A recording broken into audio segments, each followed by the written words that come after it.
Ladies and gentlemen, welcome back to a brand new episode of On It. I am Mikey. That is Devin. Damn, I wish I could remember what we talked about. I couldn't even remember what we talked about the Super Bowl. If it has to come down to that, or I just seem like a hater to get my point across, I'll do it. Oh my God, he missed it! Honestly, yeah, probably. Oh man, ladies and gentlemen, welcome back to a brand new episode of On It. We are here. We are back. It's been a minute. Did we now? I can't remember the last episode we did. I'm not gonna lie, I'm gonna need like my own recap. Like you know them shows, like remember like back in the day when shows were so good that you needed like an entire season's worth of recap for every episode? Well, that was also because shows were released over a period of 12 weeks. Like having a recap on a Netflix show is a waste of fucking time. Absolutely. But having a recap on like a real fucking show. I'm rewatching like Sons right now, and it's like last episode. I'm on season 2, and they're like previously, and it's like they're showing recaps of the entire season 1, and then like everything I need to know to what's going into this episode. Yeah. I kind of need that for this because it was after 4th of July, right? What? Yeah. So it was after 4th of July. Thursday. So, which means, we completely missed out on Najee Harris damn near becoming a JPP victim. Dude. Which I don't know if that just came out later, if it was came a couple out later. days after 4th of July. But it was also like the first report was like Najee Harris has suffered an eye injury. And you're like, fuck me. This guy lost his eyeball. And then it's like, he's fine. But what? So like some ashes fell in his eye. They said it was like a mild abrasion or some bullshit. What I'm about to say, if I'm imagining like if something blew up in his face, it wouldn't be like different. Like he's okay. Who was that? I don't want to get things wrong. Did that happen to Njoku or was that something different? David Njoku. Did he do something with the firework too? I don't know if it was a firework. I know he had face burns. Dude. Get that right, because I don't he want was to say cooking. I think he was cooking. I think he was cooking, yeah. Or something in his house. I think David Njoku was cooking and like he played with those burns. Yeah. Oh no. In a fire pit accident. Wait. Hold on. Tight end suffered burns to his face and arm in a fire pit accident at his home. 2nd-degree burns, 18% of his body. So a fire pit accident. I was like, pour gas onto a fire. Okay, so, I mean, might have been fucking around, might have been an accident. You never know. Either way, it's like, if you're not speeding, or it's like, we're going to, like, speed, maybe beat up, I don't know, I'm not just say women, because, you know, I guess players will beat up. Supposed to. Players will beat up men as well, but you know it's obviously a bigger problem when they're out here beating up women. And then like I guess on a lower scale, it's like burning yourself, like arson, like burning yourself, playing with fireworks, or just in that territory. It's just Najee Harris. I saw like I don't fuck with like real fireworks. Like I'll do the little shit. Why? What? No, in terms of like me setting them off. Oh. Just because the only thing that runs through my mind is JPP. If I lose a hand or a finger, I can't play golf. I'm an absolute bitch. I've never set like a mortar. I've never set one of those off. I've never done bottle rockets at most. I have never. And honestly, like I'd probably be all right. I'd probably figure it out. It's throwing in there, but there's no way. It depends where you're at on the 4th of July. How many? Well, see, but that's another thing. It's like you've been in PA for how long with these big ass fireworks blowing off, and then you go to they got real fireworks. You go over to LA, and all of a sudden it's a problem. That's the problem. You need to make these mortars legal everywhere, so when it comes to 4th of July, people are not knowing what the fucking do. What the fuck? Yeah. Because here's the thing. I'm not gonna lie. I'm not a law book, so I could be talking out of my ass. I'm not even 100% sure if they're legal in Florida. I think it's just they're only legal on the 4th and 1st of January. Like obviously, like no calls are gonna be made. 4th of July, and then like January 1st, Oh, no sure. calls. No calls are gonna be reported about firework. No, Like everyone would be. if you somewhere. called in to if you called 911 for a firework on 4th of July, you'd probably get laughed at. Yes. But like if it was like, I don't know, November, Yeah. and you're just lighting off fireworks, like I'm talking just boom in the Yeah. middle of your neighborhood, I People could are see gonna that being say a problem. something. I could see that being a problem, especially like, I don't know, you live close to a fucking airport or some shit. It is weird that like different levels of fireworks are legal in different places. Like you can just drive over pretty quickly into somewhere else and buy the stuff and bring it back. I mean, yes, living in Maryland majority of my life, when it came to 4th of July, my dad would go hit the border of PA. Which is not all that of a far. sudden, yeah, I mean, it doesn't take that long to get there, and then all of a sudden we got big booms. But yeah, so Najee almost became a Pierre Paul. Luckily, he didn't, because I remember when that Jason Pierre Paul thing happened. It was like, it wasn't like a. Now I don't want to downplay. Like, it wasn't like some life-threatening thing. No, but it was in terms of slightly a career-threatening thing. In terms of like coverage, though, like how much was being talked about every single day. Like, I remember so much coverage on, like, as soon as it happened, and then it got reported, and then just like, update on the surgery, and then his hand. How many fingers did he lose? Where on the finger did he lose it? But we got an initial report that something had happened. We didn't get a report from Najee until what? Thursday. Yeah, days have passed. Many days had passed before they decided to tell anybody. And then when they did, they were like, nothing happened. It's like, why are you telling me that? If he's fine. Yeah, so I don't know. I guess it's like if you cut your finger chopping an onion. And they're like, we'll wait till we figure out what it is a week later, and then we'll tell you.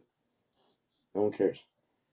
Nobody cares, but people cared about that Jason Pierre-Paul shit, because it was like you say, it was some career threatening. Like, we've had so many other bad things happen recently, like, okay, the DeMar Hamlin shit, or like, or just in terms of like praying for somebody's recovery, like Sure. Alex Smith. Yeah. But like when that Jason Pierre-Paul shit happened, it was like, no, bro lost appendages, bro lost fingers, and then he just came out with that club, the big club, the big white club. Like, that was, I don't know, and then the ball, like, he has, like, it's not even like a real. Do you remember like the nub at first? Yeah. Like, the nub wasn't even like just a regular nub. It was like a ball almost. Well, yeah, it sort of, that skin kind of overgrow. I think they graft it. Maybe they put skin graft. I don't know what it is, but it was rough. But yeah, I mean, that should be worked in, like a jet ski clause. That should be worked in. Like, maybe Ubers should be worked in. Dude, Ubers would be great. No fireworks, no plane pickup. The thing is, Ubers couldn't be worked in because it's like, it just wouldn't be possible. But I think if you have like an offense, it's like, I don't even give a fuck. If the law says you're good, I don't care. You're not good with us. It should be a strikes thing. So initially, you can buy any Lambo you want. After one strike, you got to buy a Camry. After 2 strikes, minivan. Shador has 2 strikes right now. Shador has no strikes because no one's doing shit about it. No, but I'm saying, like, in reality, like, he should be one more strike, and he has to Uber to practice. He has 2 speeding tickets before he has played an NFL snap. Yeah, so I don't. And also, another thing with the Shador situation, we didn't find out about the first speeding ticket until a week after the second one had happened. Yeah, but I don't know. They hide it. Like, would we have found out about the Jone Jones shit if he didn't retire? Like, he retires, and then a day later, he gets in a car accident, or hops back into USADA testing, which we're going to talk about. A week later. We're gonna talk about that. Don't worry. Get out of here, man. But no, like, Najee Harris, had he pulled like a Pierre Paul, like, he wouldn't have. You can't play. You're not a running back. Lose a couple fingers. There's no way. Well, I mean, there's no way. Yeah, No. There's no way. Like, okay, Jason Pierre-Paul made sense. Griffin, I don't want to mess up the twins. Shaquem, like, okay, Shaquem. like There's Shaquem, like Shaquem and Shaquille. like that works. Shaquem. Like you can Yeah. like really like defending wise, especially linebacker or like pass rusher, like that'll work. Yes. But a Running fucking back? running back? No, Also, there's no but way. a running back with one eyeball. Like, I'm glad he kept his eyeball. That would have also, I mean, yeah, A blind running back would be nuts. that would have been pretty bad. It's the opposite of Le'Veon Bell. No, yeah, no, that would have been bad. That would have been bad. What did Le'Veon? No, Le'Veon Bell has vision, but a blind running back. Oh, so that was just a bar that went over my head. Maybe. Because that was like Le'Veon's vision was great, and you were just like the opposite of Le'Veon. And I thought, I'm thinking like, did Le'Veon was he like Kareem? Did he wear goggles? And I don't remember. Like I was like, did he have great vision? I couldn't remember. We need more guys with rec specs in the league, like Rodrigo. I think AD might have to play with them. Is he blind? Anthony Davis? Yeah. Well, he had a detached retina. He had to get that fixed. He had to get that fixed. I think because I think if he gets, it was something like he can't get poked in the eye. Right. I think he might have to bust out the goggles. So we'll see. AD Kareem's in the goggles, back, dude. AD in the I goggles. wish he was a Laker still. That'd be cool. That would have been hard. But all right. You brought up Jone Jones coming back into the pool, jumping back in the pool, which he did do, and it was 2 weeks after he retired. So he retires, and then before we even talk about that, he jumped back in the pool after the White House announcement. What White House announcement? Oh, I mean, yeah, technically, yeah. How I guess they're gonna have an event at the White House. It's supposed to be next July 4th. See, that's the first problem. This is how everything went together. That got announced. Jone Jones jumped back into the pool as well, and then everybody's like, "Oh man, like Jone Jones, like he's coming back. He's gonna fight at the White House." Yeah, that's in a year. Yeah, exactly. That's in a year, unless. Now I think for USADA, you have to be in the pool for like 6 months. But so is there a realistic world where we're gonna sit here for another year to talk about a hypothetical world where we'll see Aspinall and Jones? I don't think we're ever going to see Aspinall Jones. I think Jone Jones is going to pick his opponents. I think there's a better chance of seeing Jone Jones Pereira. But what I think happened is Jone Jones hadn't fought in so long. He's had the belt for so long that the UFC probably went to him and said, "We're going to strip you of the belt. We have to give it to Aspinall if you're not going to fight him." And then Jone Jones is like, "I'll retire, so I have to give the belt up." Jone Jones has such an ego problem that he would rather retire than have his belt stripped from him. I fully believe that. I don't think Dana went, "We're going to strip Jone Jones of his title." I don't. No, but I mean, I don't see that. No, but I see them going. There comes like he can't have the belt for 4 fucking years or until next July 4th. But I think there is something like I don't think now. And just the question of like, do you think it's going to happen? Or do I think like Jone Jones wants does Jone Jones want to fight Tom? Does he want that fight? No, absolutely not. I don't think he does. Now, will it happen? I think that there is enough that could happen to make it happen. If that makes any sense. Like, so for instance, if the fact that him having the opportunity to fight at the White House was truly what drew him in to wanting to come back to the UFC, or if it was part of it. Sure. Okay. That's you check that off. Yeah, but what I'm saying is I don't think he ever retired. Like, I don't think in his head he said, "I'm going to quit fighting." Okay, well, I think this is just a purely like on paper type of deal. Okay. Okay, sure. Maybe that's the case. But say either way, he's going to want to fight on that card. Say that's something that he's going to want. Does. Okay, first of all, that's the dumbest fucking thing. McGregor got a whole other problem. I don't know if you saw what McGregor just did. No. he sent full on dick pics with face in it to Azealia Banks, I think. Who? Azealia Banks. Is it Azealia Banks? Am I getting it right? Yeah, I'm getting it right. Yeah, Azealia singer? Banks. Yeah. Why? What you talking about? Who? You know who Azealia Banks is? Well, in my brain, I was like, She posted Iggy them. Azalea. No, yeah, Azealia Banks. Yeah, Conor McGregor sent them to her, full on face in it. Fucking, oh, Nice. probably all coked out. Well, I don't know. I'm not gonna look, but I guess depending on the state his dick's in, we would know if he's on coke or not. I've heard. Yeah, yeah.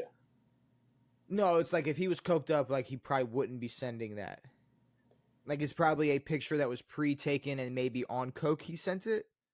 No, I'm saying like I've heard the other way. Like dudes. No, I heard it goes pretty numb. I don't know. I've never done it. I heard coke dick is along the lines of like whiskey. Like you're not getting. But I don't know. I mean, obviously people are fucking on coke, but I mean, like, who's to say you're not just? I don't know. Just rubbing pelvic bones. I don't know. I'm not sure. Maybe it's shitty coke. I think maybe good coke makes your dick go numb. I'm not He's sure. definitely taking good coke. See, that's the thing. He's on good coke, dude. I'd like to imagine. Peak morning. You just woke up. That's when you want to take the picture. Oh yeah. Nighttime, you're coked up. Then you send the picture. That's when you send it. Well, I think post coke dick has to be horrible. That can't be good. Post coke dick. PCD cannot be good, dude. Fucking crazy. There's no way PCD is any good.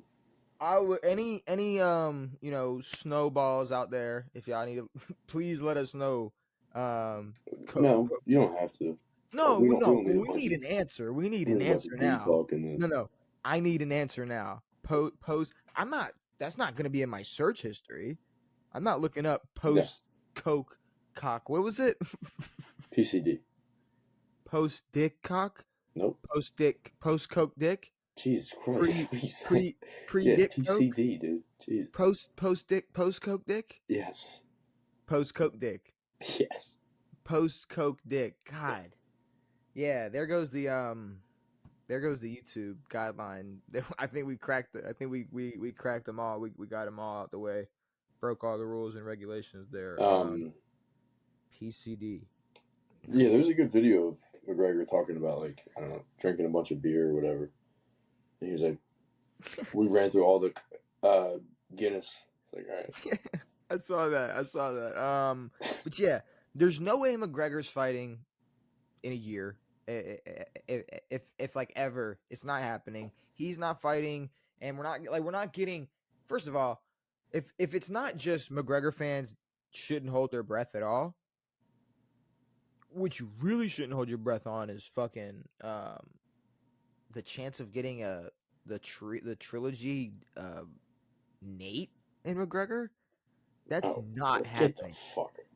People are talking about we're gonna get Aspinall and Jones and McGregor and DS3 on the same card. We're probably like there's a 99% chance we're getting neither. Well, okay. Even if you could get both McGregor and Diaz is what, 40 something?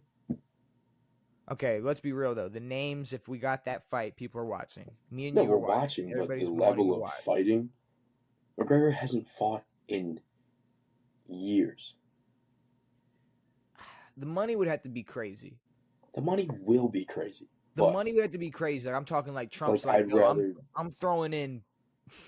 I'd rather get some real fights in there. I'm throwing $1 billion in there. But no, I don't.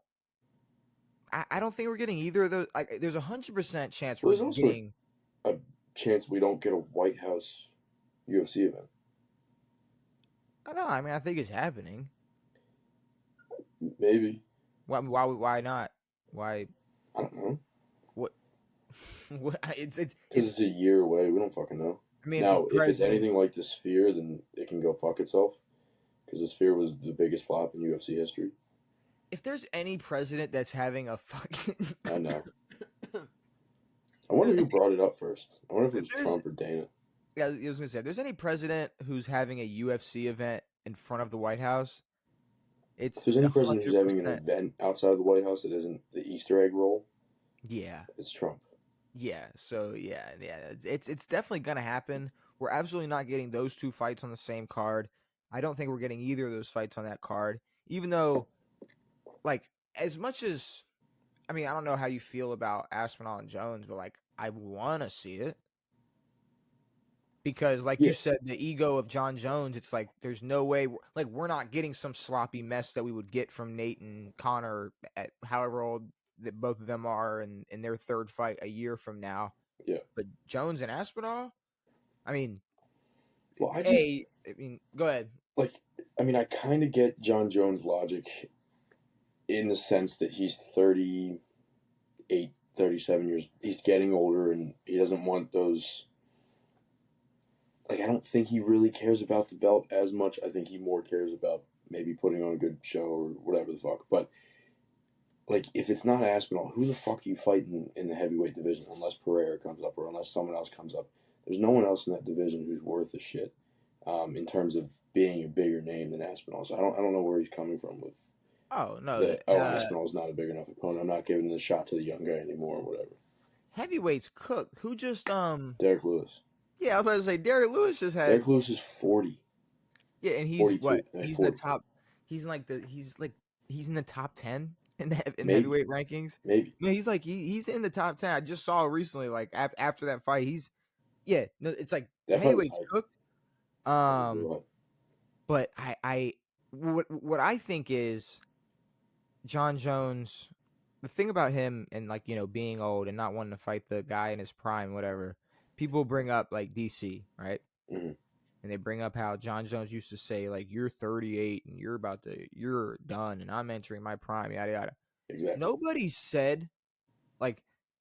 said Jon Jones never said when he was saying all that during that time, he never said, and when I'm 40, I'm gonna be you and I'm gonna be even better. Like, exactly. He never said he was gonna go beat the next heavyweight champ when he's 40 years old. True. So I will give him that. But he's also never said I can't or I'm not gonna fight Aspinall. Like I don't think I can. Like it's not gonna happen. Because no, I mean, what else? John obviously has supreme confidence and he thinks he can beat anybody. Which I think he can for sure beat Aspinall. Like I don't know which way that fight's gonna go, but Jon Jones can beat anybody in the world. Man. But yeah, I mean, I don't know. I don't think anyone really cared when Jon Jones said he was retiring. In the sense, it's like, oh, we're missing out on seeing Jon Jones. It's like we see Jon Jones once every 3 fucking years. No one really fucking cares when he fights. The last 2 fights he fought were against bums or old people. I don't think people. I think you're right. Like I don't think people necessarily cared because I think there was an anticipation. Yeah. But at the same time, the amount of like people who like unleashed all their feelings once he retired, it seemed like they cared. Like everybody, we talked about it. We talked about Jon. No, I know, but like, I don't think anyone's out here begging him to be like, oh no, we need to see Jon Jones fight. Well, no, it's if we're gonna see Jon Jones fight, there's only one person we want to see him fight. So if he's not gonna fight him, we don't want to see him fight another fucking 35, 40-year-old. Fucking Derek Lewis. No, please, bro. Which would be hilarious. How funny would that fucking fight be? What if we just call it now? The UFC White House event. It's Derek Lewis and Jon Jones. Dude, if Derek Lewis puts out Jon Jones, Dana White needs to retire. Dude, he would shut the whole event down. First of all, that would never happen, but that would be that'd be hilarious. So I don't think we're getting that fight. The Jones Aspinall thing, it's like it can happen.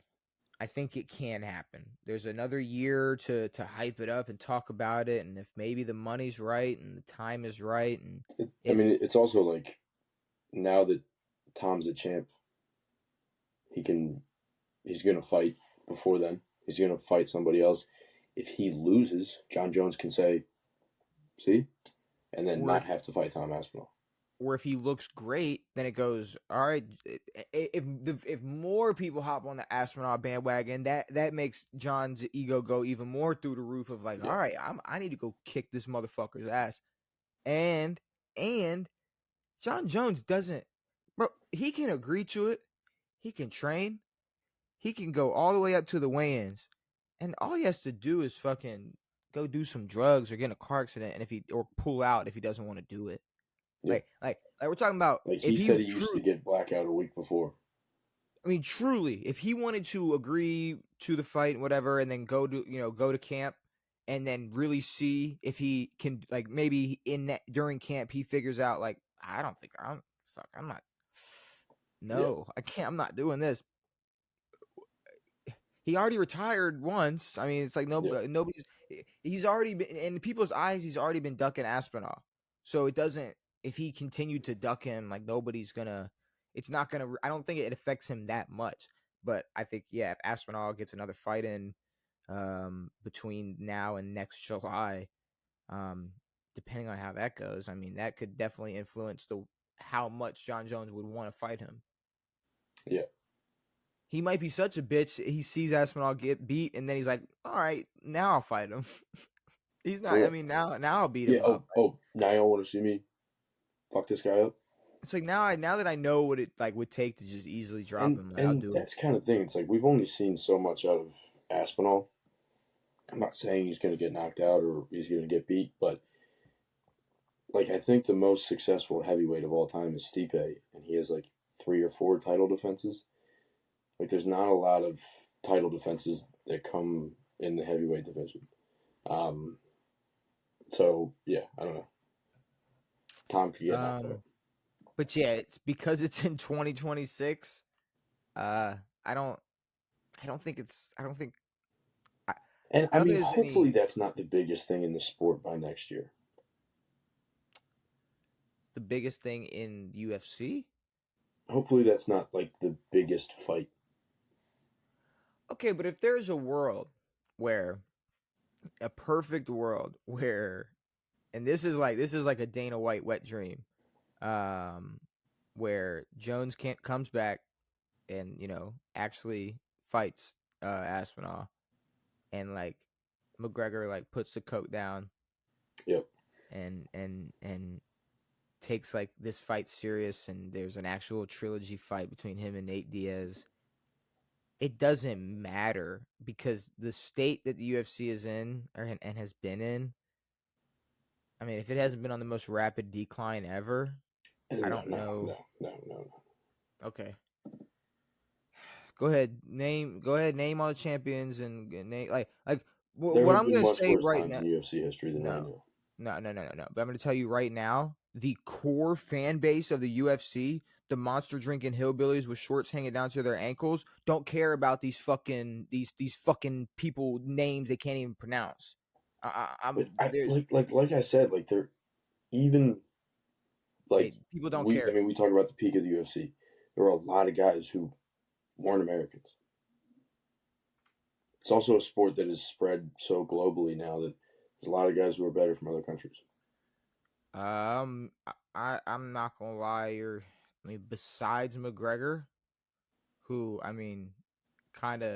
was I guess accepted by Americans and the love from Americans, like that's kind of what it takes. Like no matter how people feel about America, like you kind of got to be like accepted by them to like really get the ultimate love from the UFC fan base, because at the end of the day, these motherfuckers from Dagestan, like they don't care. There's an aspect to the UFC where personality does matter, but Jon Jones is American, and I think there's Jon Jones has been. Jon Jones is the GOAT. No, I know, but in terms of like a guy who gets support nowadays, I don't think anyone really cares. Now, Okay, but there's a ton of people who support like Dustin and Max and the American guys, Gaethje and whomever else. you're But right. They're all in their prime.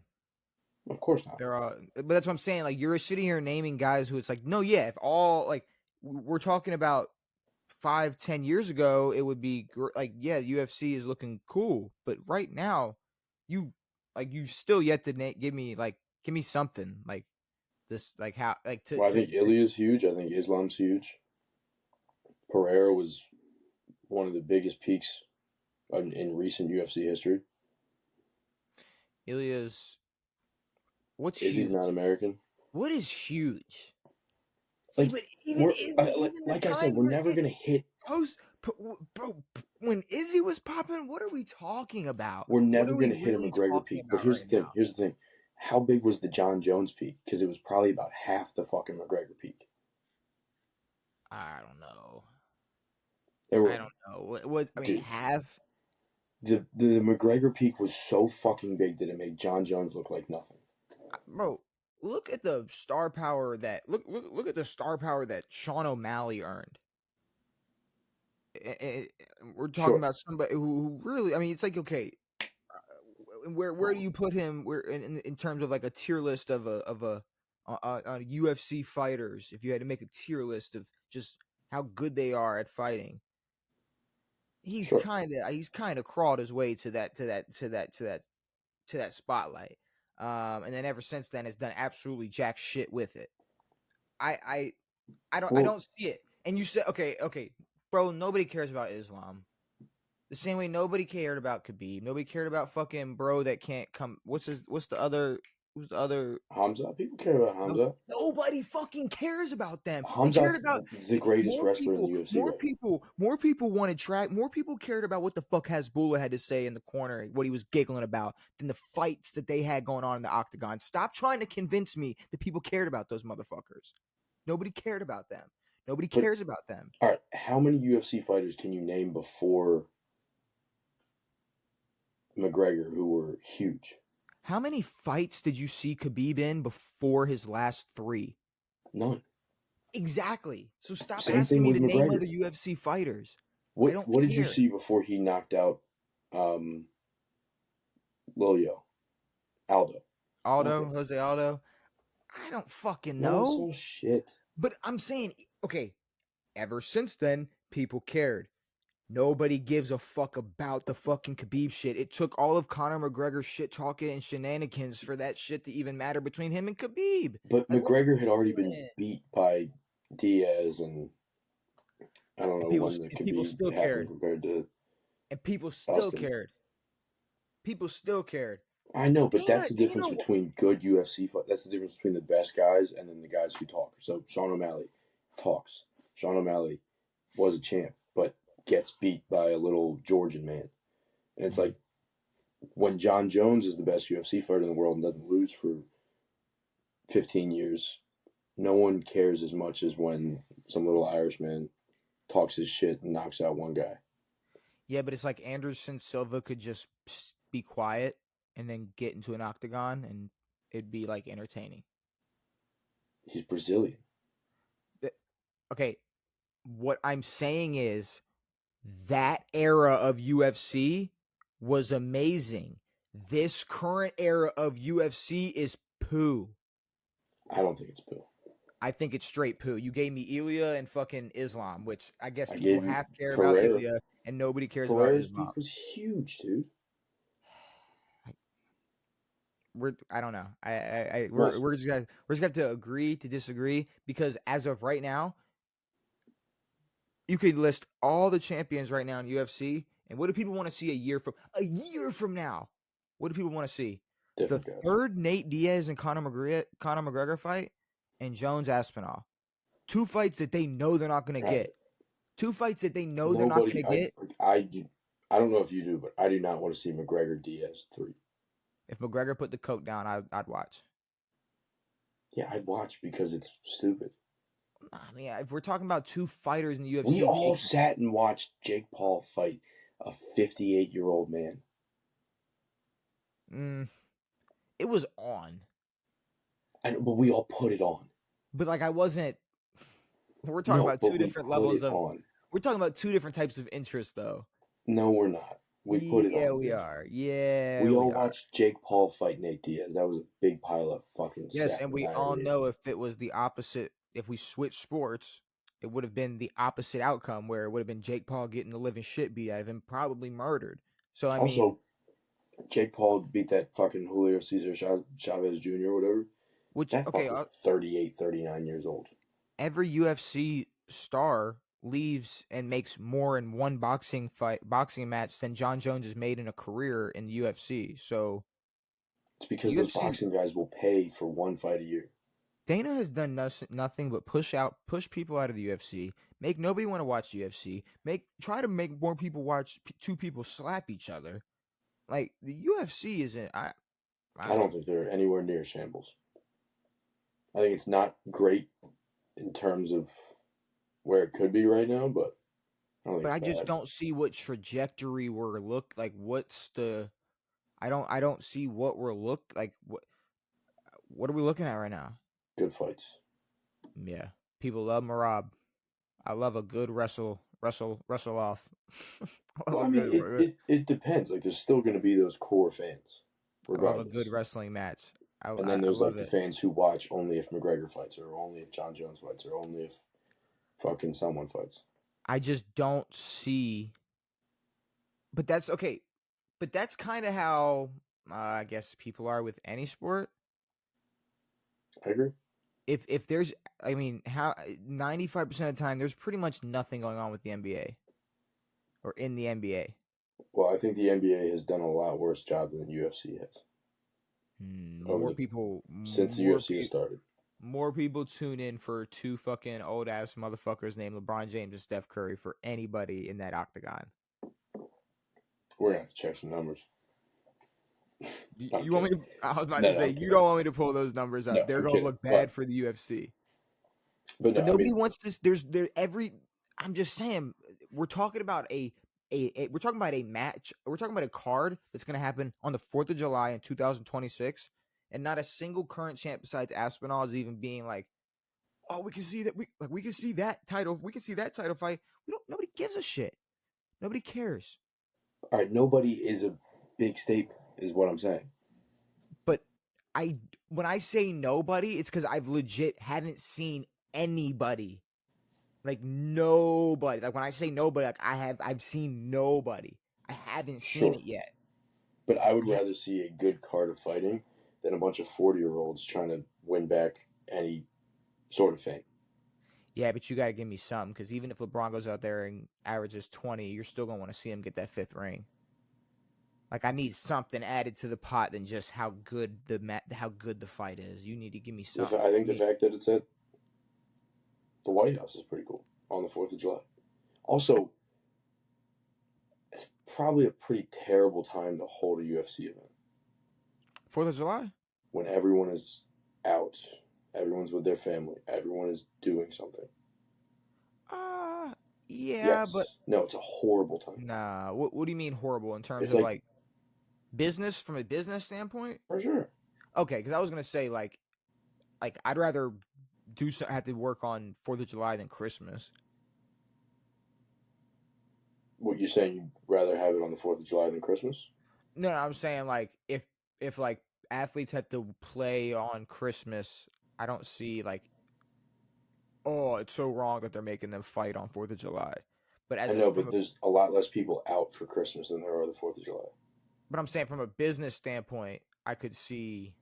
I mean, I don't know. I mean, people are traveling. I think any holiday is probably a shitty time to have a UFC event. No, but when it's Christmas, you're generally with your family. You can put on an NFL game. You're not going to put on. Yeah, but no. But my standpoint event for your 4-year-old. Yeah, no. We were coming from different point of views. I was thinking, for the players' sake, they're not going to be with their families on Christmas night. Fuck the players. You were like, dude, fucking, we need to get this money. Like, why are we doing it on 4th of July? Like, there's not going to be a lot of people planning their 4th of Julys outside of the people going to the UFC event around the UFC event. Yeah. Yeah, you're right. Like, I'm not going to, like, I'm gonna go skip this, and this to watch two 40-year-olds fight each other.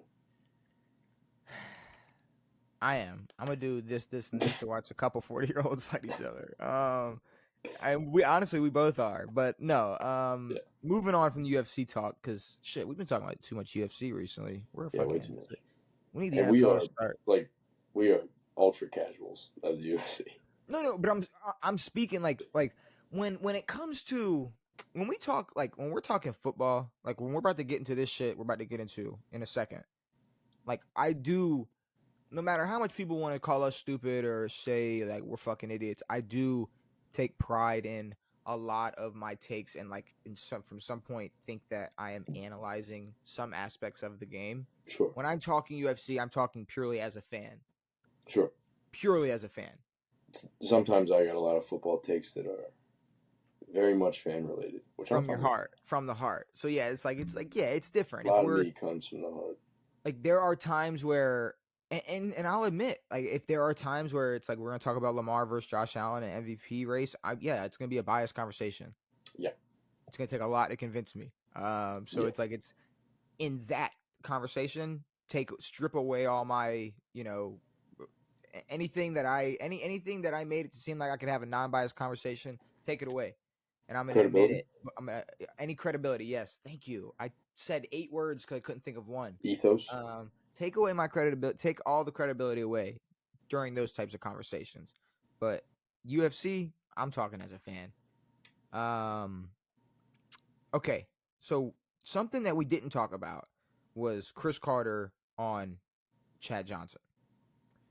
We did we talked about it. We kind of talked about it off the pod more than we talked about it. I talked about it a little bit. No, okay. I mean. If you want to pull up and show me the timestamp, you can. I can pull up the text conversations when we talked about it. Like I know, but I think I brought it up on the podcast or maybe pre-pod. I can't remember. But I'm saying like the back and forth of the topic of Cris Carter saying Chad Johnson couldn't get open to save his life. We didn't dive into. No. But Asante Samuel Sr., he recently stumbled into the conversation. You're right. All right. Now I know. Now when it I don't know because I'm kind of confused on how you felt about it. You definitely disagreed with what Cris Carter said about Chad Johnson. What, the fact that Chad Johnson's a bum? Like that's definitely wrong. He called Chad a bum.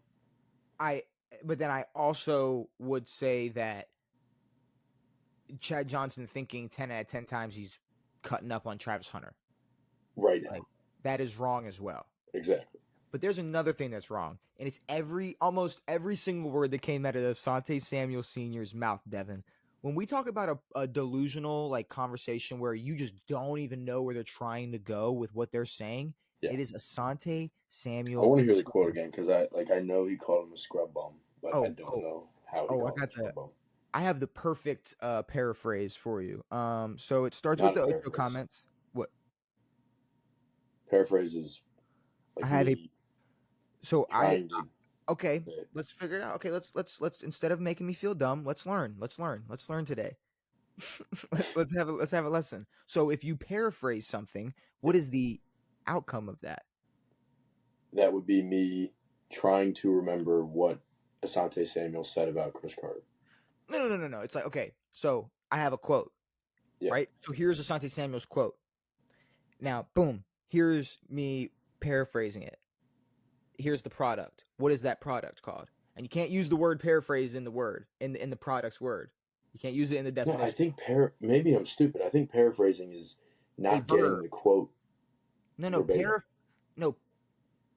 But paraphrasing is what. Okay, so what I did, yes, sure. But first of all, the quote was paraphrased when I read it in the first place. Like it was already paraphrased. What I'm saying is I took most of what he said and broke it down. So if he said kind of the same thing in 3 sentences, I broke it down. I paraphrased it into one.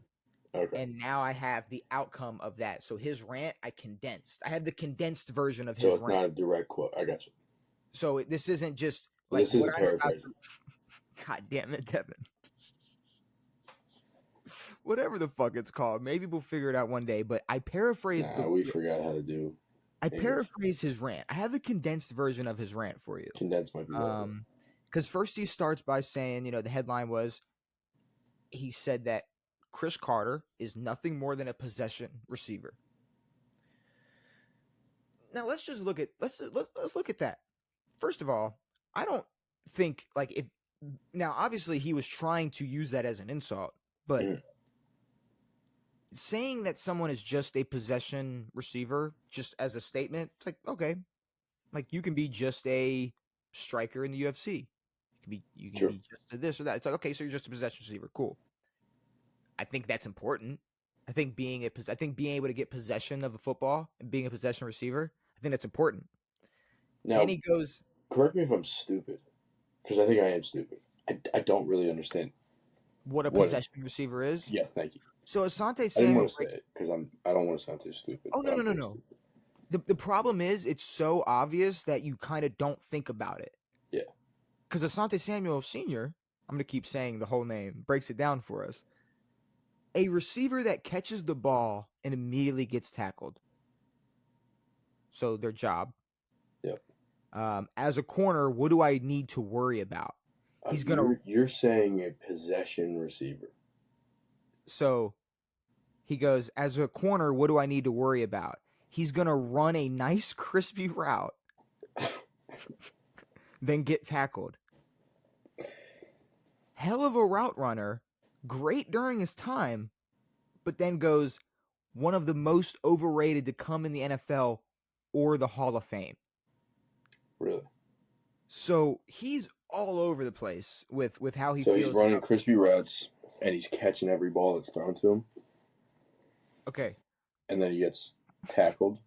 So he's a hell of a route runner. Maintains possession. Right, like maybe scores. So okay, so he can catch. We got that right. He's a hell of a route runner. He's a great route runner. Crispy. And he obviously holds on to the football. He catches the ball and it immediately gets tackled. Even though a lot of the times I think the job, correct me if I'm wrong, the job of a cornerback is to stop you from possessing the football. Now maybe the job of a safety, maybe to hit them. Obviously the corners are going to make tackles as well. But I think the main goal is to stop them from getting the football. So as a corner, that's what you have to be worried about. Yeah. What do I need to worry about? He's going to run a nice, crispy route, then get tackled. So he's a great route runner. He can get open. I guess that's another thing about being a great route runner is you can get open. He will catch it, but because he ran a 4.6, yeah, mind you, it's like that's still fast. Sure, like that's still a fast human being. It's fast enough. It's a very fast human being. And then when you throw great elite hands and elite route running on top of a 4.6 frame, yeah, money, right? Yeah, so then if you looked at like, right there. So Larry Fitzgerald, DeAndre Hopkins, Mike Evans, Devontae Adams, Steve Smith, one of my favorites, Calvin Johnson, yep, Jerry Rice, Julio Jones. Possession receivers. If the definition, we're using Asante Samuel's definition, great route runner, so they're, all they're going to do, like, now, see, here's the thing, though. All they're going to do is catch the ball and get tackled. So it's like, okay, like, yes, are there scenarios where a lot of the receivers I just named are going to be able to, rack up yards after the catch? Sure. But when you look at a guy like Calvin Johnson, what do you... Were they tracking yards after the catch back then? Yak for Marvin? Yak for Cris Carter. Marvin. I said Marvin. Cris Carter. I'm not sure. I know that they have it now. But either way, I don't even need to break down the yak, because if we're looking at somebody, if we're going like, okay, all Cris Carter can do is run great routes, get open, catch the ball, get tackled. Like when we look back on Calvin Johnson's career, Mhm. like the main thing was him going up, Yeah. and catching it. and sometimes it could be in the end zone. Because he was Sometimes it could be 6'5". sometimes it could be on the 45-yard line. It mattered. It mattered a lot. Like it was There really weren't a lot of important. play. Now, like he's not known for breaking through and running 50 No. yards after every catch. He's not. When we look at Julio's career, yeah, there's a lot of great athletic, plays made after the catch. But then there's also like, what's And the mossing main? everybody. Yeah, it's like so. Yeah. What's more impressive? Him running, or him catching that football over Luke Kuechly before running? Like, what was more? Actually, Luke Kuechly fell on the route, and he caught it over somebody. No, he caught it over Luke. No, 'Cause Luke Kuechly ate shit, and then No. he picked it off someone's face mask. No, Luke. God, we're arguing a lot. Luke. I think I just watched the video. I just watched the video. Luke tells a story. He said that he hears the smack over top of him, and wow. Do we have to pull the play up? I think they replayed it, and he hit the deck, and then Julio mossed somebody. Julio catch over. While I pull this up, I'm gonna keep going about the whole point of a goddamn receiver. When they talk about Jerry Rice, it's like, he caught bricks as a kid. Yeah. It wasn't like, damn, this motherfucker was fast. Like Mike Evans. Cris Carter also has some of the best hands of all time. Yeah, no. I'm looking at Luke Kuechly going up like this over Julio. After he had fallen? All right.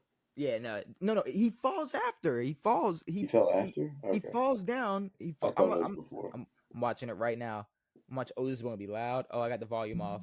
Luke's talking about it and that bang bus that they do in that podcast, whatever they do.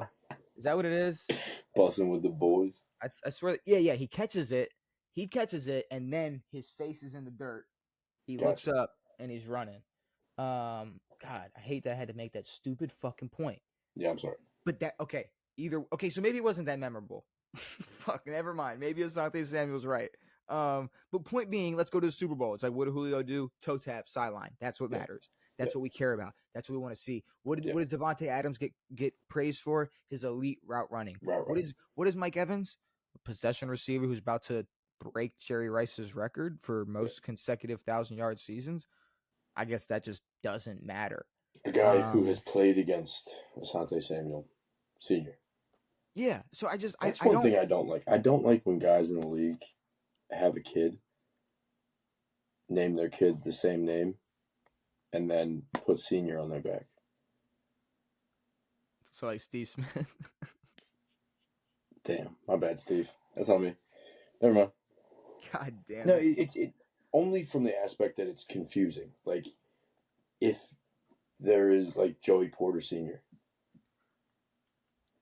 Yeah. Like, no one called him Joey Porter Sr. Everyone called him Joey Porter, and then there's Joey Porter Jr. Yeah, but I feel it wasn't Jabari Smith and then Jabari Smith Sr. I don't know if it was or not. I can't remember, but yeah. Does LeBron have James Sr. on his back? No. He just changed his son's name. He said, "Fuck you, you're not getting my name." Yeah, he doesn't have the senior on the back. But like none of these guys that we're talking about, all these receivers, it's like, no, they didn't run. Like Asante Samuel is talking about, like I keep wanting to say like Marvin Harrison. If Cris Carter is not fast enough, then he's talking about receivers like Tyreek Hill. Yeah. Deshaun Jackson. But also, if you can be a good route runner and be slow as fuck. Okay, but who are true and not be great? But in NFL history, who are true burners? As Cris Carter put it, he said, "Okay, I wasn't a burner, but I was nice." He said, "Okay, I wasn't a burner." So who's a true burner? Tyreek Hill, Deshaun Jackson, and I'm saying right now to anybody at home, the audience, don't name a single fucking return specialist. Devin Hester's off the list. Don't name Tavon Austin. Don't name any of these other bums. Like, I'm talking a receiver who could have been looked at as wide receiver. Would you call T.O. a possession receiver? Absolutely. If it's only possession if it's only possession receiver or burner, there's way better possession receivers in there. Yeah. So if you and also if you took away Tyreek Hill or Deshaun Jackson's speed ability, they would be legal liabilities on the football field.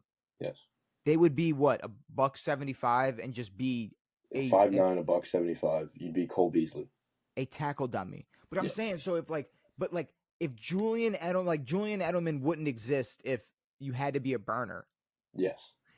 Tight ends would be extinct if possession receivers were overrated. Tight ends would be extinct. Yes. Because what's the point?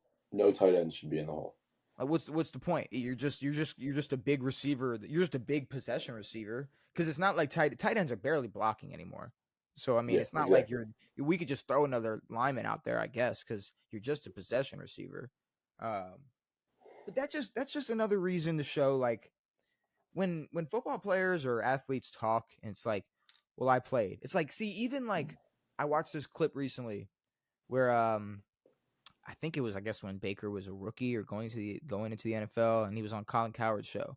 And even in my heart, it's like I'm a big Baker fan, and I could care less about anything Colin Cowherd has to say because he's one of the biggest idiots in the sports media. Mm-hmm. He's questioning him about, like, why grab your junk at the game and do this and do all that. And Baker's response is, have you ever played football, like, past high school? Yeah, I know. It's like you didn't. Yeah. It's like, okay, instead of saying that, give the answer to, like, why that experience changes. Like, why those 4 years, those next 4 years make you want to play that way. Like, like these players, like when they just pull like well, I'm in the league and you're not, so what I'm saying is right. We have had too many instances in the last 6 months where we have heard some of the worst takes come out of ex-athletes or athletes. And all you have to say is, I'm Shady McCoy and I played. I'm Shady McCoy. I played in football. I played in the NFL. Trevor Lawrence is god awful. Yep. Like he said, Trevor Lawrence is god awful. God Draymond awful. Green said he's the greatest defensive player ever. And Asante Samuel Sr. calls Cris Carter one of the most overrated players in the Hall of Fame, or receivers in the Hall of Fame. Says he's nothing but a possession receiver. Why don't we look at those fucking actual scrub bums from the 40s, 50s, and 60s who shouldn't come close to the Hall of Fame? There should be a filtering out of the Hall of Fame. Once you're in, it should not be a for sure. Or maybe just like a Hall of Fame deluxe. No, you get like you get like no, extra... you just reevaluate every 20 years. Well, you go, never mind. You can't kick anybody out. Yeah, you can. No, you if you can't. can unretire a number of a dead guy, you can kick somebody out of the league.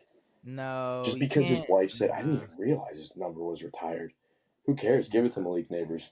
But there's nothing. You think that woman gave a shit that his number was retired? Taking the you think his family cared? Taking someone out of the Hall of Fame doesn't help Malik Neighbors. No, but taking his number off the fucking stadium does. No, but what I'm saying is it doesn't matter. Like if you were in the 40s or 50s and you're in the Hall of Fame, that doesn't there's not a cap on who can make the Hall of Fame. It's like you're not gonna not make it because Norm Van Brocklin or somebody was good back in the day. What I'm saying is, like, if you're gonna call Cris Carter an overrated receiver in the Hall of Fame, there's a lot of guys in the Hall of Fame who are overrated to today's standards. Oh no, absolutely. No. It's like we should never even bring up someone like Lynn Swann. No. Ever. Sammy Ball can go kick rocks. He was a punter and a quarterback in the fucking whatever the hell's. Yeah, 30s. It's like I'm right.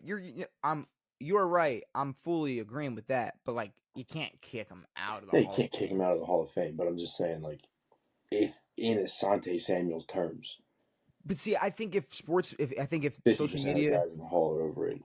If social media was just like this in the 80s and 90s, people would have been saying that. I mean, man, Sammy Ball was trash. It's like Dan Marino is the best quarterback of all time. Like y'all don't really know ball. It's like it's gonna keep happening, and we're just witnessing it now. That someone who I think a lot of people would. It's like so. But then couldn't people turn around and call Asante Samuel overrated? Like I was going to, but I didn't. I don't really feel like. talking about DB bullshit right now. It's like what did you do? Yeah, what the fuck? If You will not sniff the Hall like of Fame. if what Cris Carter did just doesn't matter, like it was worthless. I mean, what did Asante Samuel do to it's like Pull up his Football Reference. it's like I'm okay. I want to see like where does he rank? That's what I look up like all time interceptions. Like where does he rank all time interceptions? Because I want to say that where's Cris Carter on receivers or receiving yards. I want to say it's up there. If we're looking at NFL interceptions, we got Paul Krause. He played in the 60s and 70s. He has 81. He's sitting up there number 1. If we go down to I think you're gonna have to go through a few pages. So 51 interceptions from Asante Samuel. Okay. Not bad. So okay. So but this is just in way better than I thought, actually. But what I'm saying is though, Asante Samuel has 51 interceptions. Mel Blount has 57 interceptions and played in the 70s, where it was very important that you had someone who could run the football and I guess figure out how to throw a forward pass. Mm-hmm. So are you overrated because you didn't snag more interceptions or more balls out of the air than Mel Blount? Or is it like I'm just trying to figure out what number is Asante Samuel? In what I would have, I don't know. A lot of people have like 52 and 54, and I would have to add up a lot. Like 'cause it looks like he's tied at like 33rd, I guess, is where they have it at 32nd. Not bad. Okay, but so that's not bad, right? Okay, so then we go to like receiving yards. If we go to receiving yards, and then go to bop. Okay, so 13th. So there's only 12 players in NFL history that have gotten more receiving yards than Cris Carter. So I guess that's not important. That pretty doesn't good for matter. A possession receiver. First of all, Cris Carter is. You want to guess what his real name is? Elijah. Gradual. Really? Gradual Christopher Darren Carter. Grad Carter's a cooler name. He had what 1, 2, 3, 4, 5, 6, 7, 8 straight 1,000-yard seasons. He had. Where's he at with touchdowns? Probably up there because I'm looking at a season with 17. I'm looking at a season with 30. I'm looking at 3 different seasons where he led the league in receiving touchdowns. So let's go ahead and look at that. Let's look at receiving touchdowns and see where he ranks because that is probably up there. Oh, 4th. Yeah, I'm pretty sure it's higher. Okay. It's 4th. There's only 3 people in NFL history to come, to enter the end zone as a wide receiver. So Cris Carter's overrated, and Asante Samuel's not. I guess that's how we're supposed to take. Is that what we're supposed to take from this? Yeah. How about both of them were good? Yes. And Chad Johnson is not beating Travis Hunter in anything one-on-one besides maybe like golf. He was good. But like Chad Johnson was good. Yes. And like he could get open to save his life. I would say with the caveat that your life will be taken. Yeah. That your life will be taken if you can't get open. I think Chad Johnson will be able to get open because Cris Carter said Chad Johnson couldn't get open against the average guy, which I mean, it's like now we're just being super like hyperbolic. Like now we're just like that is insane to even say. But Cris Carter's overrated. I guess that's what I was supposed to take from Asante Samuel's rant. I don't know, like Cris Carter is one of those guys who just doesn't get put near top 5 conversations. No, and I mean we discredit players that didn't play in the 21st century all the time. I agree. But when it comes down to just if we're gonna have the conversation and say this is your definition of a possession receiver. So basically every great receiver in NFL history, and go that's why he's overrated. So you just called fucking you. But he also said his routes were crispy and that he could catch every ball thrown to him. But I'm trying to figure out, is mossing somebody when you run really fast or when you catch a ball over them? Like Yeah, what? exactly. Which like that's like so. It's like when has that ever mattered? Like Also, when what is Randy Moss? is he just a burner? Is I he think he's just a both. okay? But week in and week out, are we just talking about how fast Justin Jefferson is or Jamar Fuck no. Chase? It's like Fuck no. man, Amon-Ra St. Brown, like he's just so fast. He's a Yeah. burner. No, these are elite route runners. It's like no, if you are just known for your Who speed, you are going to. cares where they get tackled? If you are just known for your speed, you are quickly, you are swiftly, if your name is not Tyreek Hill, first of all, pushed to being a returner, and then you are once you lose that speed at about 28, 29, you're out of the league. There's no reason. Yeah. But moving on from that, I guess before we get into anything else that's like I think funny, the end of that conversation is I think Cris Carter is rated well. yeah. Like I like maybe slightly under appreciated. Yeah, it's like I mean, because but when he you was look a at Viking like forever and never but like hit I mean, stardom. but they had a whole name and shit. Like purple, what were they? They had a name. Did they have a name? The purple people eaters were the Well, that was the defensive D line. line, yeah. But I want to say like him and what's his name The purple ball eaters had a they had some type of sucking connection. in these balls. But I guess switching gears for a second. Brown's new running back, Devin. I knew we were gonna get into this, and yeah. Now, can you? Okay, here's the thing. I know you knew where we were going, like we were getting into this, but I don't know if you could guess where I'm gonna go with it. I don't know. Because here's the thing: when I see something like this happen, so Quinshawn Junk. I wanted to say the first name right now. I'm fucking up last name. Quinshawn Judkins, second round running Judkins. Is it Judkins? I thought it was Jenkins. Judkins. No, it's Judkins. Okay, gotcha. Ohio State running back, Brown's new running back. Actually, I guess that pick was acquired in the Travis Hunter trade during draft day. So, they get their new running back. And he was arrested for domestic violence in Florida.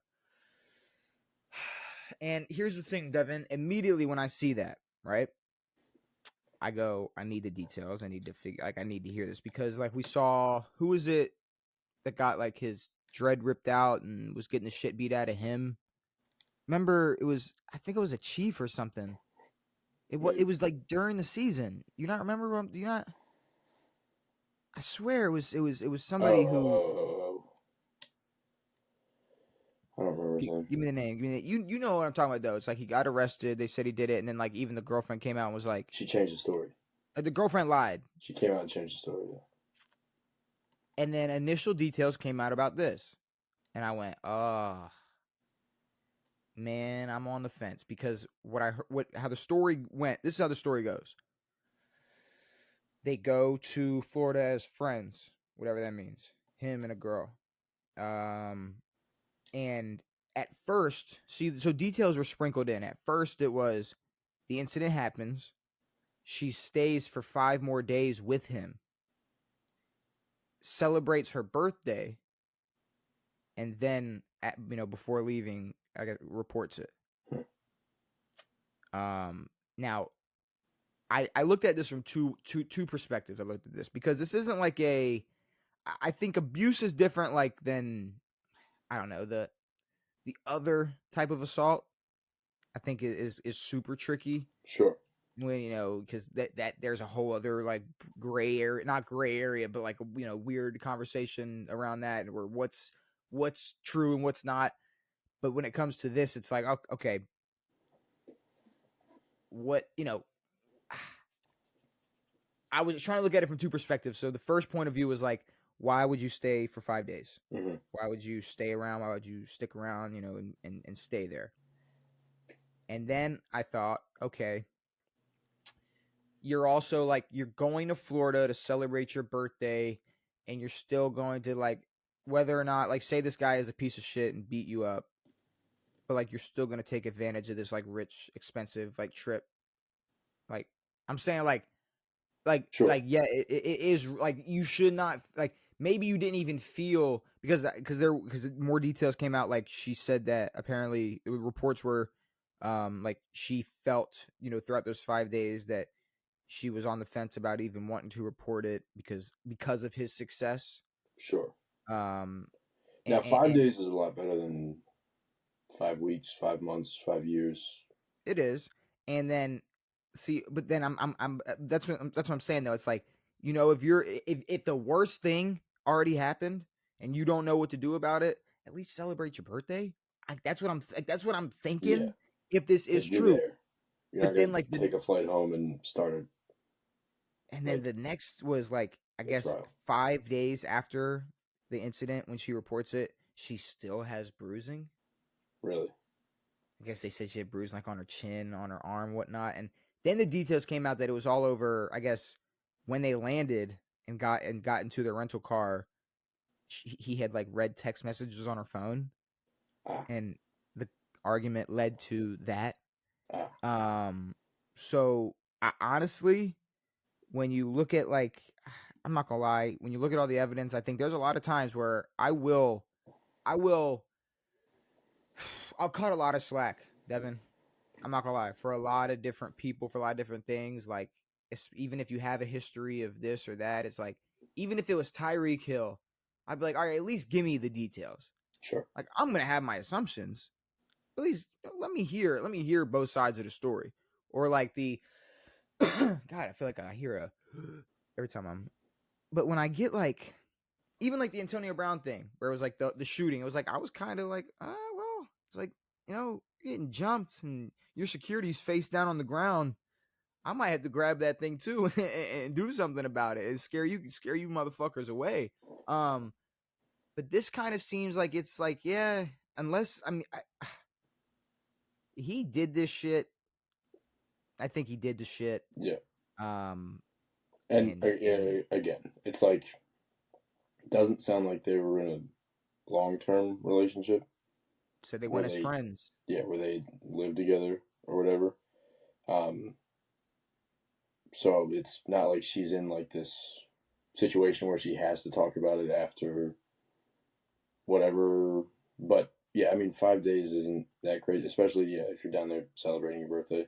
That's the thing. It's like the trip was for her birthday. That the 5 days, I guess, in between were her flight. Yeah, like, now you have to go.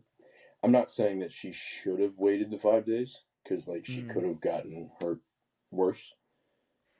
Oh well, no. I mean, as soon as you go to the police, I mean, you can get protection. But what I'm saying is, it's like, if I'm like, I'm not saying like I'm not making a joke out of any of this, but just okay, my girl. It's like, I'm saying, just seeing a woman, like how women think. It's like I could see a woman thinking like, well, I'm gonna fucking celebrate my birthday before I deal with this legal bullshit. Sure, yeah. Like that's fucking up my next few months.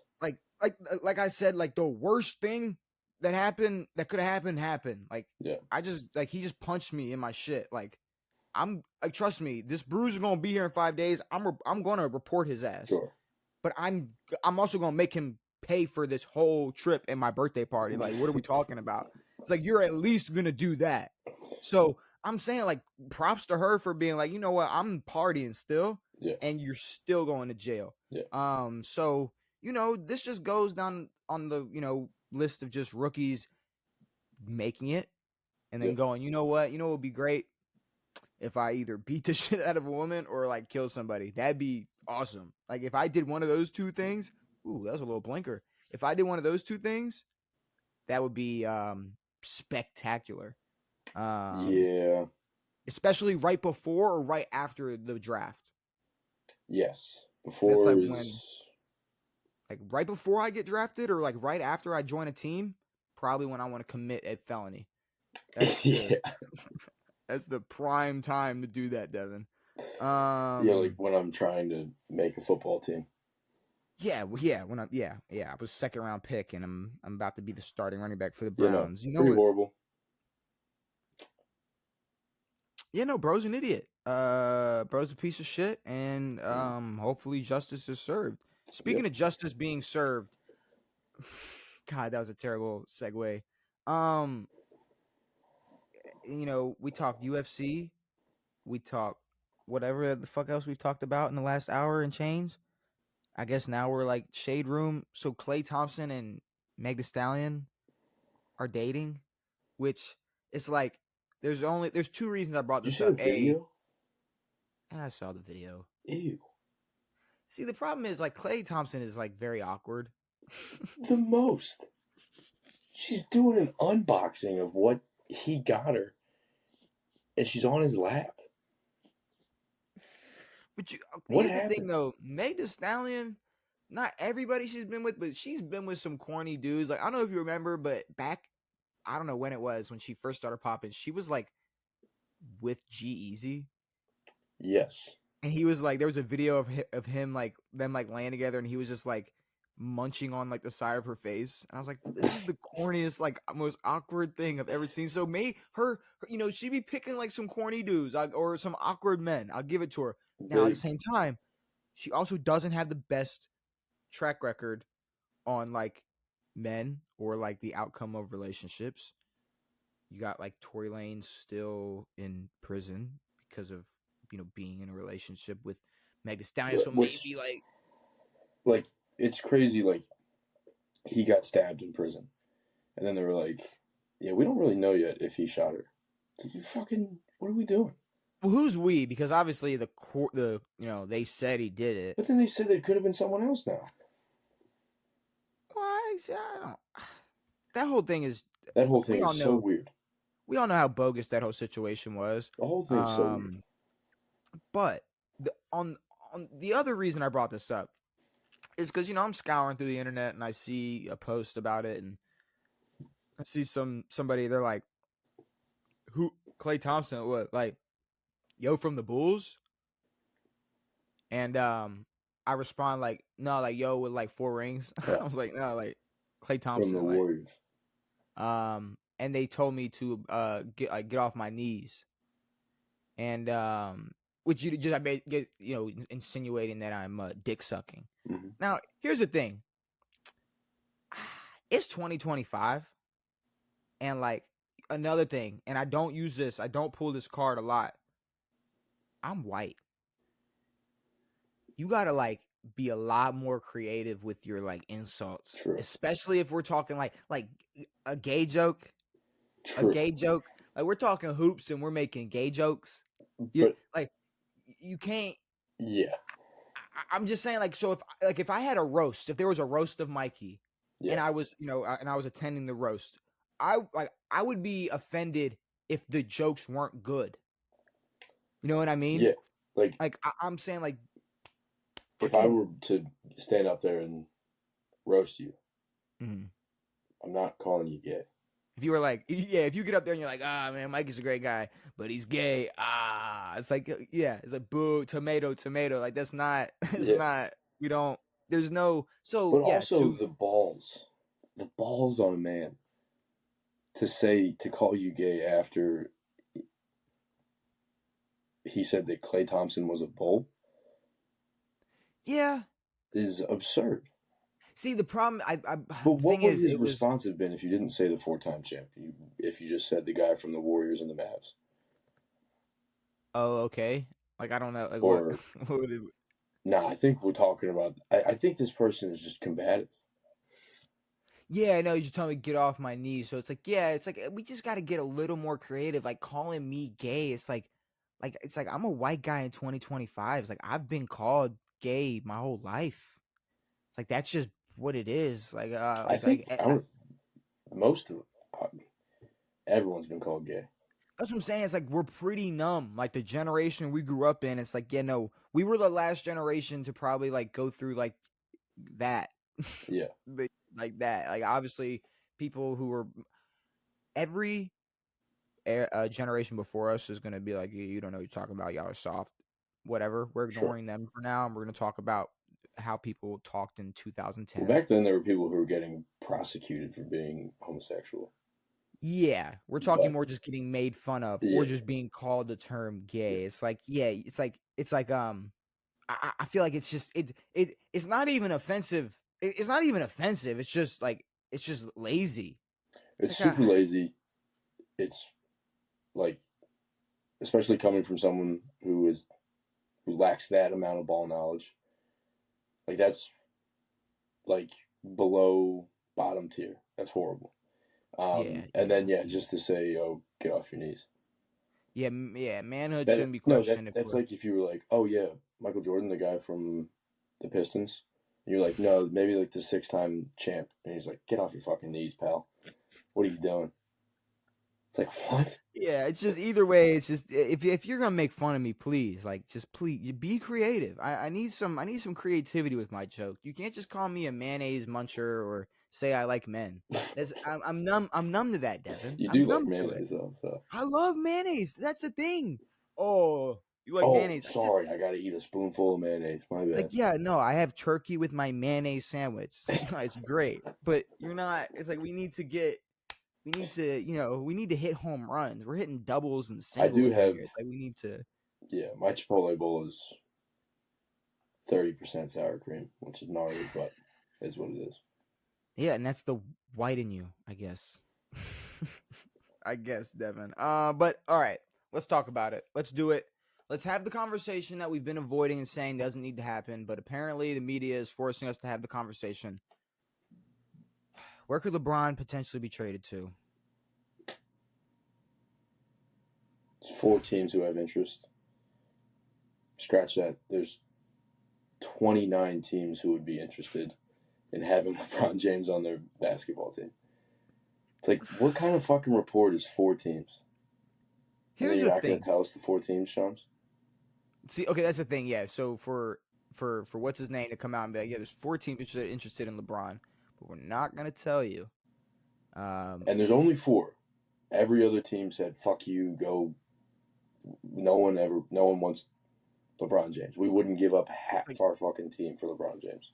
It's like LeBron, or if not LeBron, LeBron's camp is just like known for lying. So like, why even? Rich Paul. Yeah, it's like, so why even come out and say some bullshit like that? Yeah. But on the flip side, I say there's There's 30 probably teams in the NBA, right? I just want to make sure. Yes, you're right. You're good. Don't worry. You're safe. I don't know if every team would have the interest in terms of like, if you look at what the Lakers have, right? And LeBron is looking at this team now and going, you guys are clearly not trying to win now. Yeah. There's a lot of rosters that I think alone are going to go, well, if he doesn't think that they're capable of winning now, it's like, we're not shipping what we half of what we have to get him and bring him here because he's not going to think we're going to win. Like, there's a lot of teams who are definitely out of the conversation. Sure. But like, okay, I see interest, and I think the only team that's been like reported that has interest for sure, for kinda, is Golden State. I was about to say, for kinda, yeah.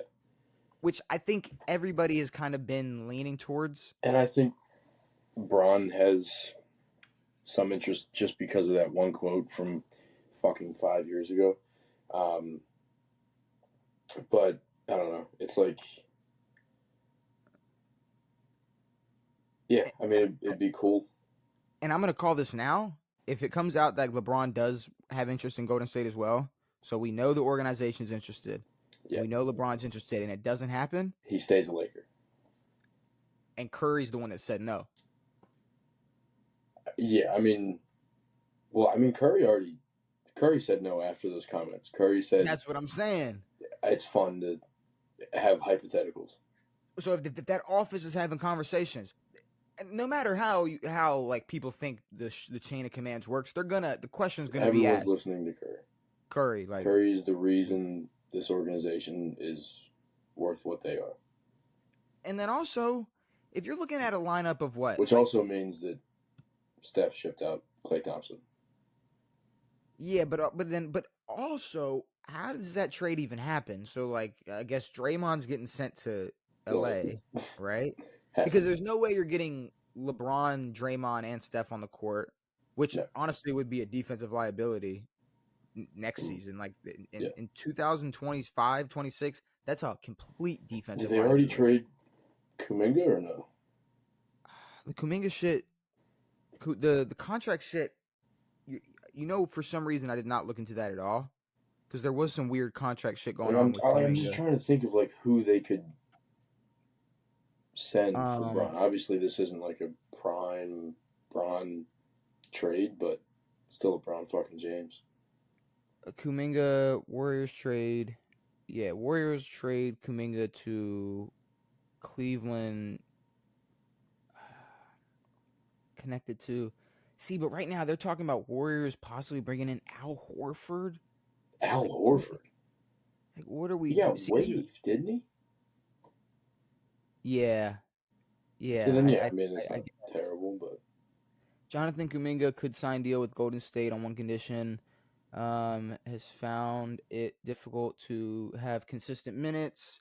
Yes, because you like lose Steph and Jimmy Butler.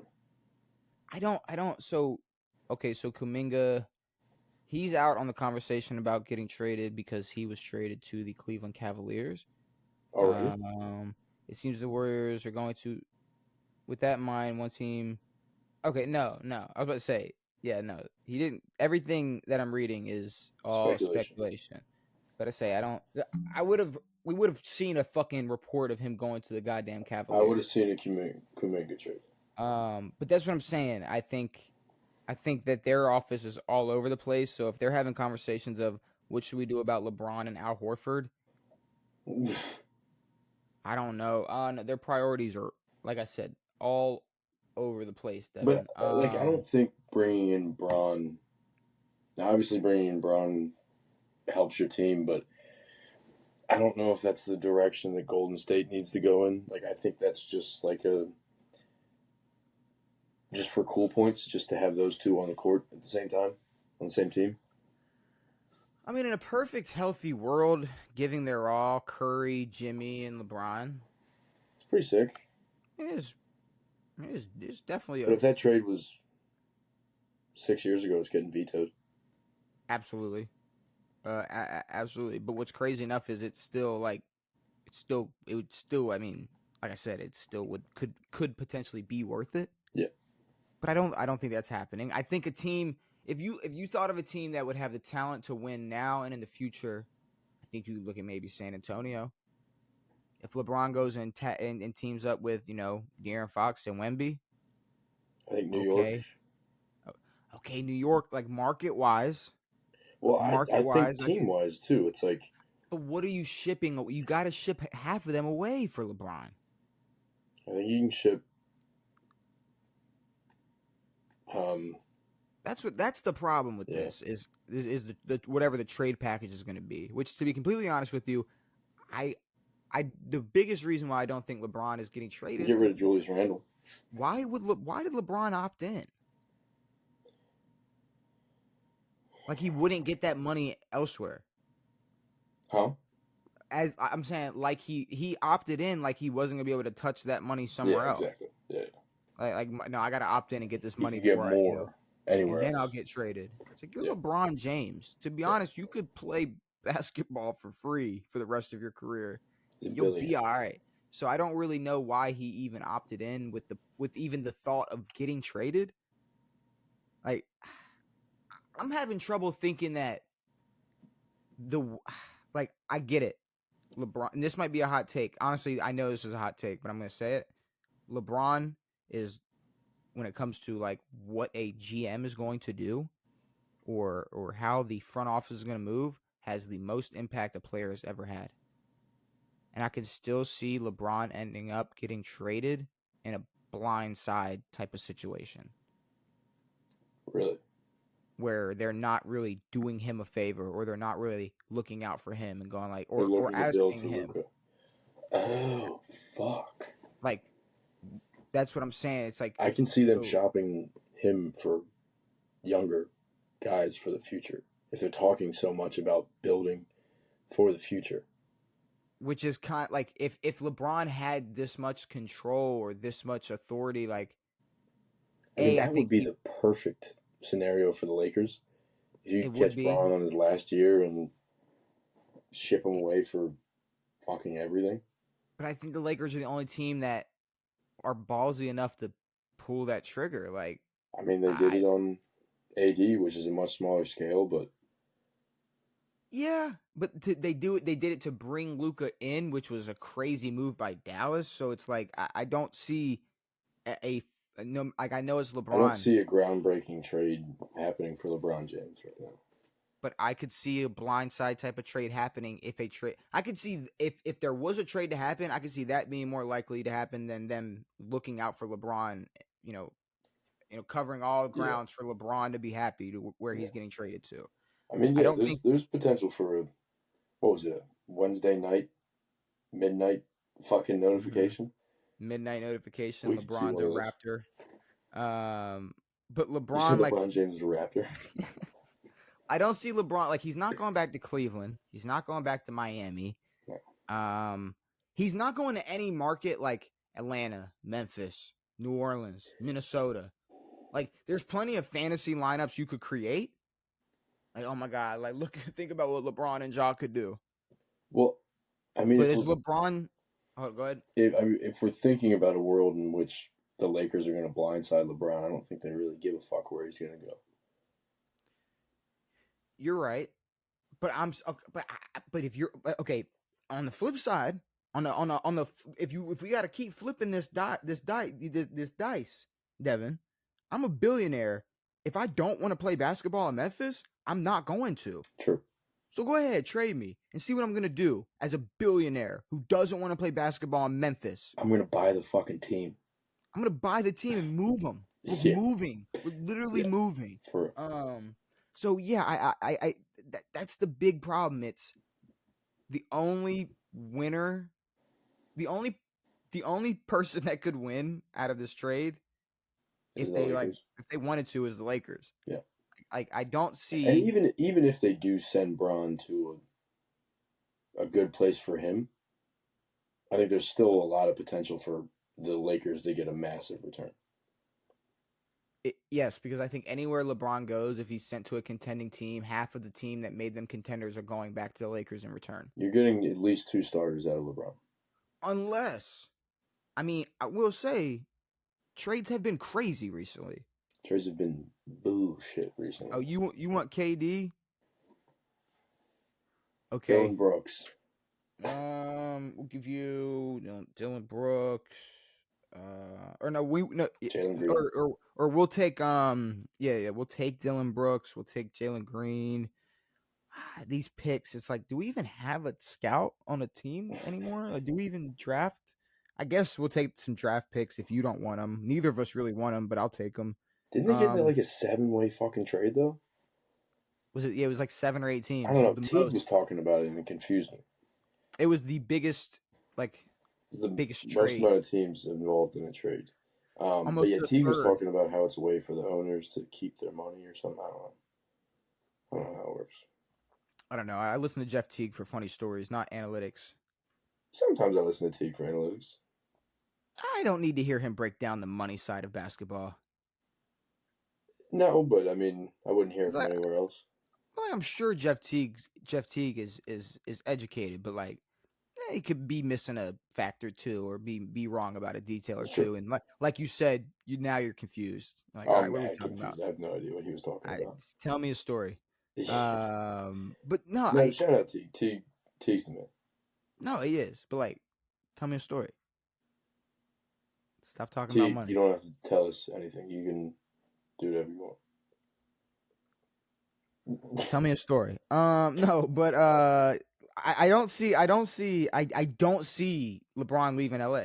I don't see LA making the move. I see them trying to. Honestly, I see them making. Thinking as a Lakers GM, I'm getting real horny. But there are still shipping that motherfucker out without telling nobody. But you can make so many other moves around those three and have a great run next year. DeAndre Ayton, Luka, LeBron. But if there's a team that doesn't know how to make the small moves, it's the Lakers. Yeah. They know how to get the big pieces, but everything else is a wash. it's the Lakers, but it's also like wherever LeBron goes. Yeah, no, they Honestly, try to fuck the shit out of him. Here, here's Tristan Thompson, Amon Shumpert, and J.R. Smith. Go win a fucking championship. And he did. See, it worked with that. But where But the no, it flips, only worked because it's fucking LeBron James. If they no, gave that would him mean a slightly better team, 2015, 2016 supporting cast for Cleveland was amazing. Kevin Love, Kyrie. I mean, Iman, JR, fucking Deladova was fucking important. I mean, goddamn it. I know, but you take LeBron off that team and you replace him with Julius Randle.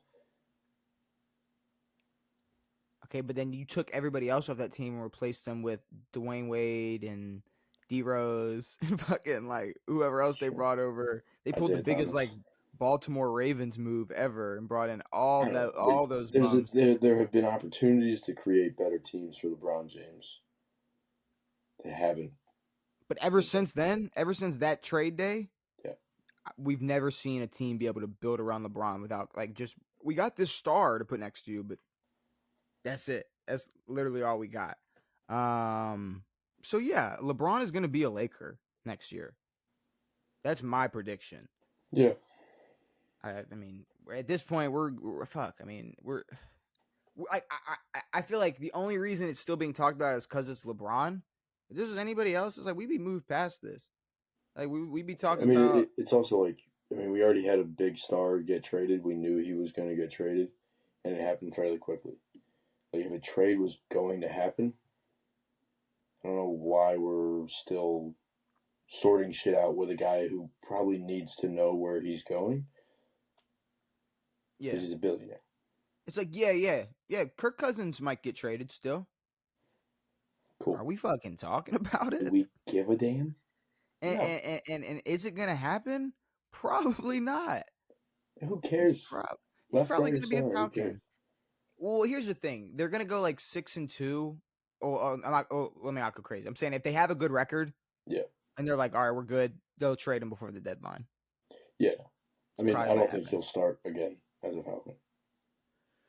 No, injury.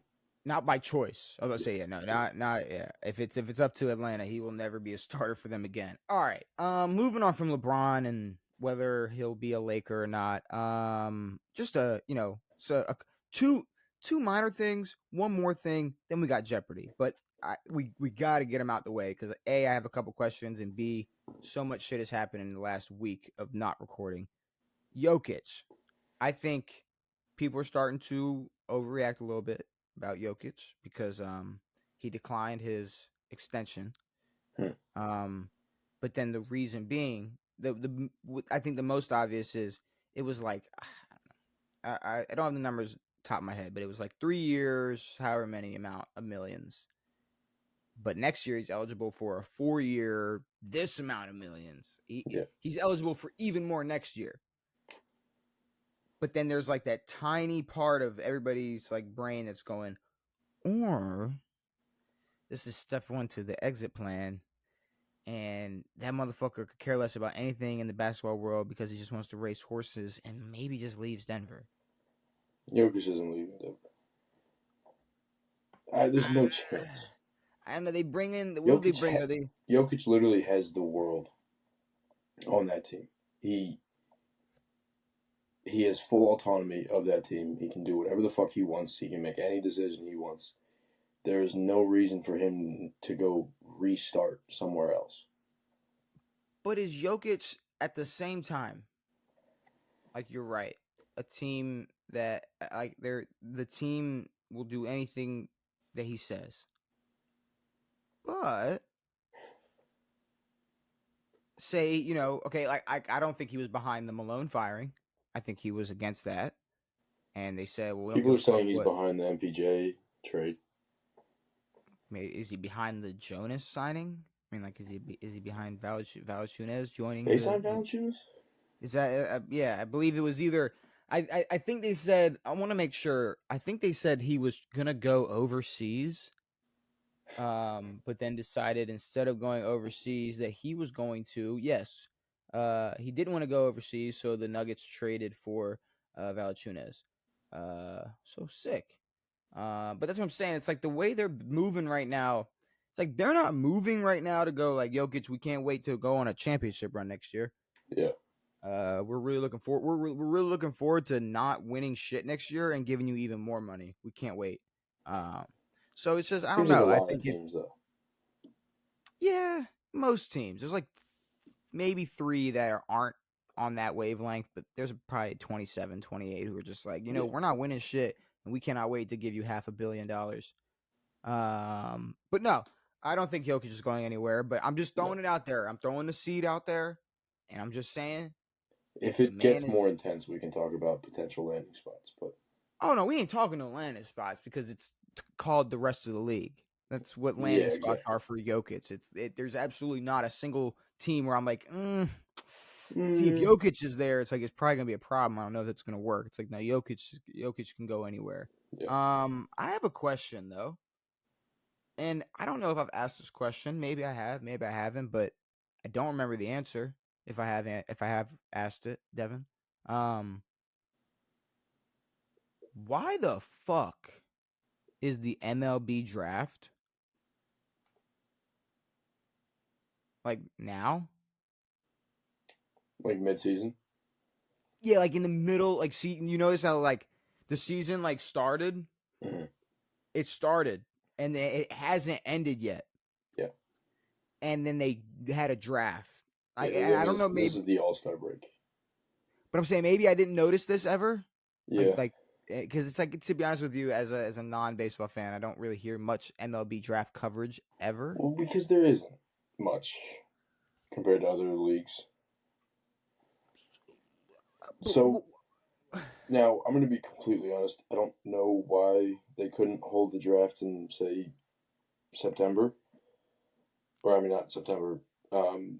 November. Yeah. But no, I mean, when you get drafted to the MLB, you don't, like 99% of the time, you don't play in the MLB that same season. So, like, you start in the minor leagues and then you work your way up. So, I mean, in all honesty, it doesn't really matter. And this is also during the All-Star break where teams have a break from everything else. See, but the MLB draft, it's almost like if you didn't have to have a draft, that'd be the one sport who could probably, like, I'm saying, like, because drafts are mandatory, the MLB has to have a draft. But if there was a world where, like, MLB teams could just wake up and go, I'm going to sign this kid. Like, it would be the same effect in terms of, like, I don't know what's going to matter in the next year or two or however long it takes for them. Well, in the next year or two. But, I mean, there's a lot of... But how many don't get... But there's generational talents and there's great guys who you want in your farm system over the next few years to... What's the percentage of guys getting called up first 2 years? Depends on when you drafted. But that's what I'm saying. Like, how high like do you have after to get the drafted? first and second round, it's pretty low. Okay. See, but fairly high for the first round, though. I grew up. The only draft picks I heard about were ones they were wasting on NFL players. Yeah. So I'm saying, like, I see the way the MLB draft is, like, just handled when it's scheduled. I would have to look into it more. I mean, the draft is. I'm a big baseball fan, but the draft is never something I really paid attention to often. But it's just another thing. Like, I wish I have addressed. It's something I wish I've addressed in the past because, as a non-baseball fan, I really do try to think of ways to make it more entertaining and make things more exciting. And the draft for any sport, no matter what, it's a spectacle. It is an event. It is something that could draw people in and be excited about. The problem is that college basketball and college football are like big sports on their own. Like those are sports. Like those are separate sports from the NFL and the NBA. College baseball is not that big. And then there's also a lot of guys getting drafted out of high school. There's not a lot of guys watching high school ball. So, like, the names in there aren't massive. Like, the biggest name in there right now is Ethan Holiday, who's Jackson Holiday's brother and Matt Holiday's son. Okay. He got drafted 4th overall to Matt Holiday's former team, the Rockies. So that's one of the big names in there. I mean, Paul Skeens from 2 years ago. That's like, a few people might tune into this draft when Mike Trout got drafted, when Bryce Harper got drafted, those type of guys. But like college baseball, high school baseball, it's not that big of a thing. And then you also factor in that 90% of these guys aren't going to be up in the league for the next few years. Yeah, I mean, and maybe my perspective is skewed just because, like, all right, I'm a Gator fan, and in recent history, those fuckers have been good at baseball. Yeah. So I've heard more about college baseball, I think, just as a Gator fan alone than most people probably just do on a day-to-day basis. Sure. Like, oh, here's something important in college baseball world. So maybe that's something I didn't notice, but it's just like to basically go, look, we have to have this. We don't give a fuck, but we're having it. Like, that is how they roll out. It seems like how they roll out the MLB draft. Yeah.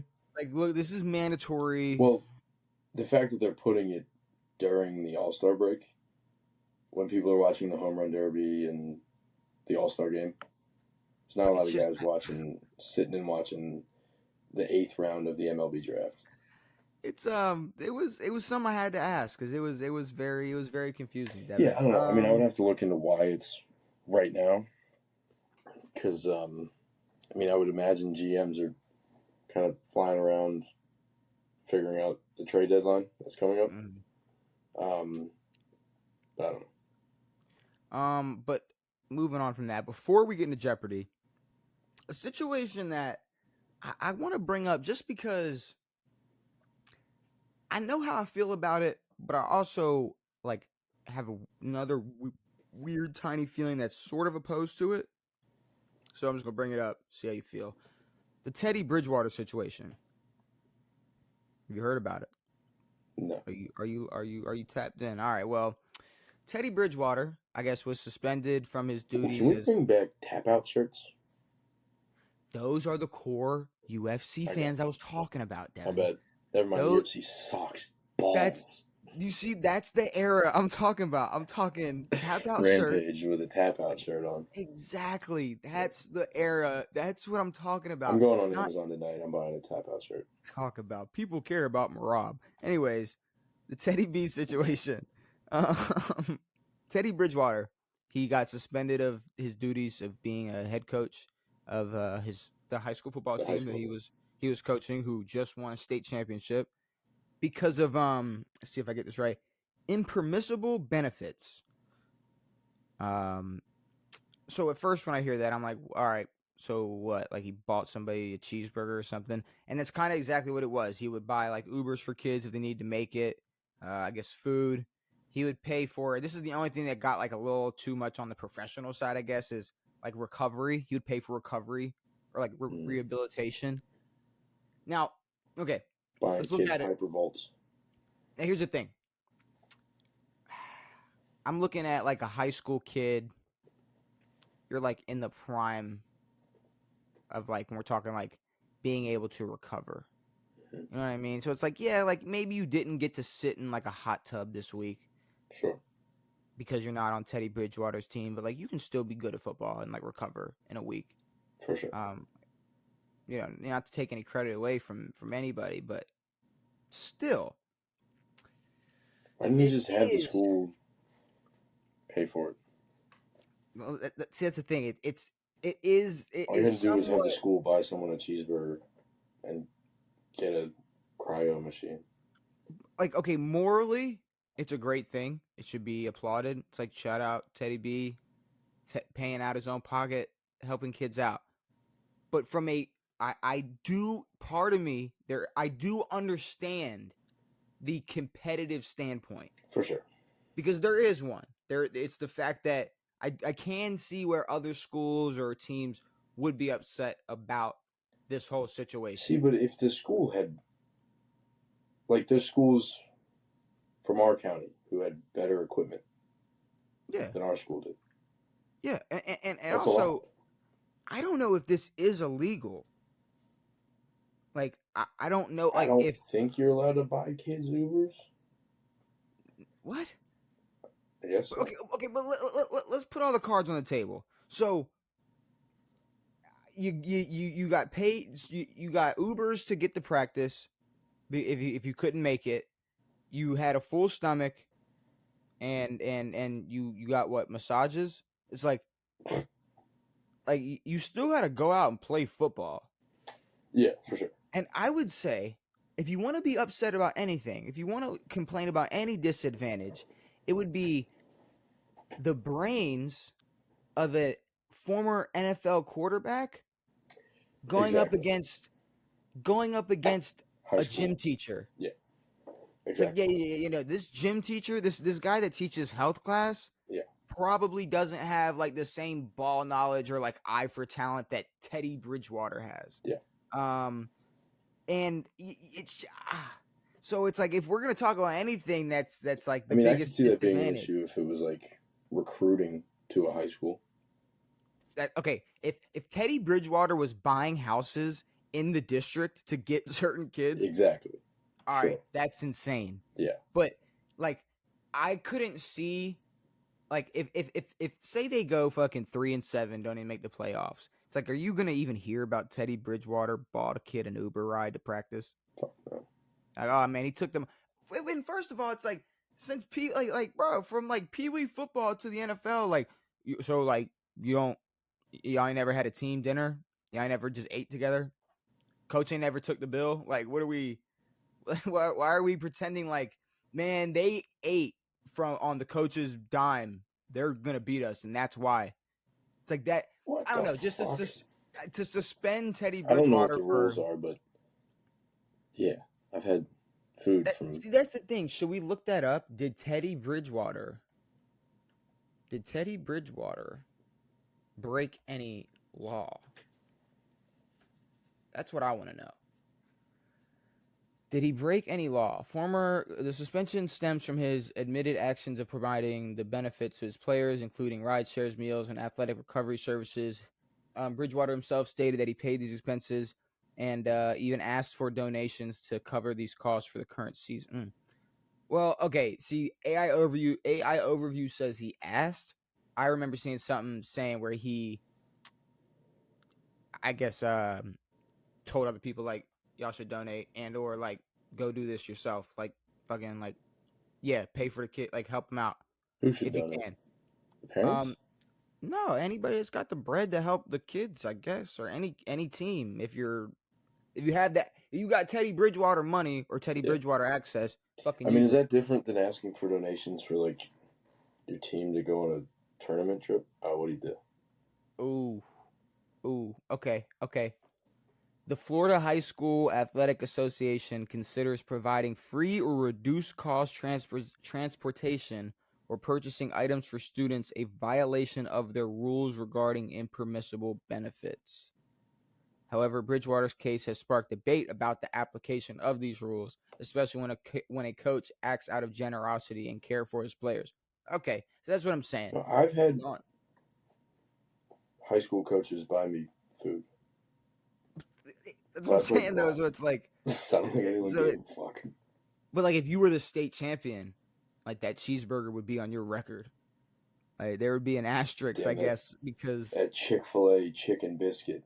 Yeah, which, you know, I don't know. So I think I do understand why people are upset, or if like kind of like the same thing. Like, all right, the MLB draft has to happen. It's like, all right, Teddy, you did break a rule, so we have to go through. We gotta go through the motions.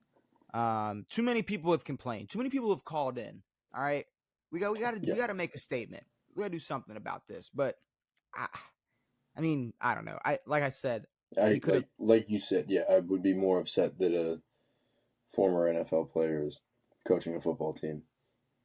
Yeah, like I would be more like worried, like, oh fuck, like he's definitely gonna know how to coordinate this offense better than me. Because these kids are getting to practice on time. Yeah, it's like these even if Teddy Bridgewater was like, fuck you, starve, walk to practice. It's like I like so it's like, well, you didn't break any rules. Like I don't know. Maybe we're the good people all of a sudden. I don't know, Devin, but I don't think Teddy Bridgewater did anything wrong. I'll say that. I think it's pretty obvious that in the moral standpoint, we're just like if society got to decide the outcome of this situation, I'd say he's innocent. I'd say he's fine. Yeah, I would say he's. Not But he the might Florida be. State High School Commission of bullshit. He might be suspended and not be able to coach for that team anymore, which would He suck. might not. But It sounds like he got suspended by the county. the state, State. the state So of he might Florida. not be able to coach in Flow Ride. But then he also came out and said But there's also actually Rick Pitino did like things that were like 30 times worse and coaches basketball for St. John's. yeah. But then on the where are we at morally? Like Rick Pitino had a national championship and a Final Four appearance stripped from their college because he was providing prostitutes. And he can still coach. It's a little worse. Well, it wasn't in Florida, so I guess that's it was why. in Kentucky. You can do whatever you want in Kentucky. You're right. That's one state no one talks about. That is, yeah, Holy no, hell. I haven't heard about Kentucky. More people are talking about fucking Iowa than Kentucky. I think I heard Nelly rap about it once, and I was like, fucking, there it is, Maybe. Kentucky. I think Will Levis went there. I don't know. But Teddy Bridgewater also said that there's no actual investigation going on, and he's cleared to go coach at any other school right now if he wanted to. So I think I'm going to listen to Teddy in that situation. I think he's all right. All right. It sounds like the school fired him and then was like, yo, you did this, and this for the team. Let's bring you up on state commission so you can't go anywhere else. I don't know, because what do you do? Do you fine him? Like, what's the punishment? You just can't coach for this school. What do you have if they're already saying you can coach at other schools? Yeah. I don't. It sounds like the school's getting in more trouble than he is. I don't know what's happening. Yeah, I mean, I think they should. But, Devin, it's Jeopardy time. Sick. It's time for Jeopardy. All right, Devin, you see it. You're back. You've returned. I gave you a little upgrade. You got a suit on this time. Do I? But you got a little suit on, suit and tie. Who sang that song, Broccoli? Drum and Lil Yachty. Perfect. Yeah. So I'm a piece of broccoli. You are yourself. And we got NFL 2025 season Jeopardy. We have teams. We got quarterbacks. We got pass catchers. We got running backs. We got defense. And then we got anything. And we also have a final factile, Devin. I think you go first. I lose. I think I lost. Did you lose or did I lose? I can't remember. I think I lost. I can't remember who lost, but yeah, sure. I'll go. You go. Possession receivers for 2. I've never heard that term in my life. I'm gonna start using that. Who led tight ends in receiving yards last season? Last season? Yep. Are we sure of that? Yeah. It's 2025. Who did lead tight ends in receiving last year? I don't know, but you got 14, 13. Oh, wait, we don't use it. I forgot we're on this Jeopardy. I don't think we use the timer, though. We can. Sam Laporta. I don't know. Sam Laporta. Okay, let's see. Let's skip and see that. Fuck.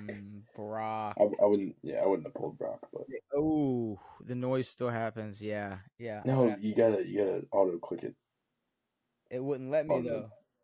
It doesn't let you if you skip. Okay, I get it now. I understand it. I now. understand it now, Devin. It's clocking. It's I know clocking. how I can throw gummy bears into a water bottle, which is beyond me. I can't throw a fucking ping pong ball into it. No, see, now when you get to sit for 30 hours and throw 10,000 gummy bears at a water bottle, I understand it now. You will understand it at some. Yeah. No, in the clip, he only took one shot before it. So, Bro, I just want to see truly how many times he said, "I understand it now." So, Splunk on the floor. like, I only see the one miss when he's shooting into a spike hoop. Yeah, only he one ball popped. Only one ball popped. All right. Lance Armstrong. I'm gonna go teams 200. What team scored did that go over? I'll let it go. What that did it go over my head? What's the last joke you made? Lance Armstrong. Lance Armstrong. Ball hit the spike. Oh, because he only has one ball. Only one ball popped. Yeah. What team scored the most points this season? Detroit, baby. I don't know. Can we get the answer? It's the Detroit Lions. I would say the Bengals, but It's the Detroit Lions. See, I can't so prepare for it. Boom, boom, boom, boom, boom. I can't hit the I don't know why I can't hit the check marks. QBs for 2. Okay, now I read it now. That 2025 season. Who led all quarterbacks in rushing yards? Al Freaky. Yeah. It's Lamar. Yeah, see, it still makes the sound whether you. I struggle with not calling him Al Freaky. You do. That's the only word I can call him. Let's go running backs 200. Who had the most rushing touchdowns this season?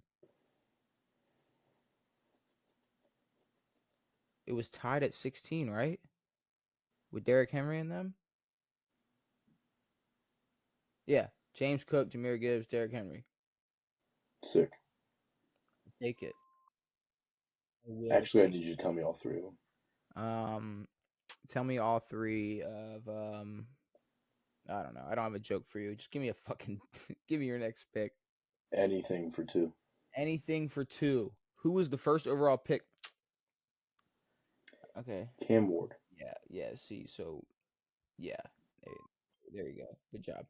I guess fuck. I go teams. Man, I don't like this at all. I'm gonna go with give me teams for 300. What team played in a game that ended in a tie? Teams. Well, yeah, I guess it would have to be teams.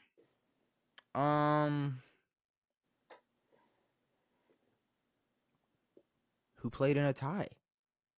I don't know. Was there a tie? Must have been. I mean, if it's 0, then. What teams played in a game that ended in a tie? No game and wait. I don't know. Just give one. Okay. Any team. Okay, but if you want me to truly sit here and go through every team, I'm gonna tell you what the record is, and none of them have a 1 at the end of it. I've been sitting here looking at last year's rankings and standings for about 6 months now, and I have not seen a single -1. Maybe. I'll take the 0.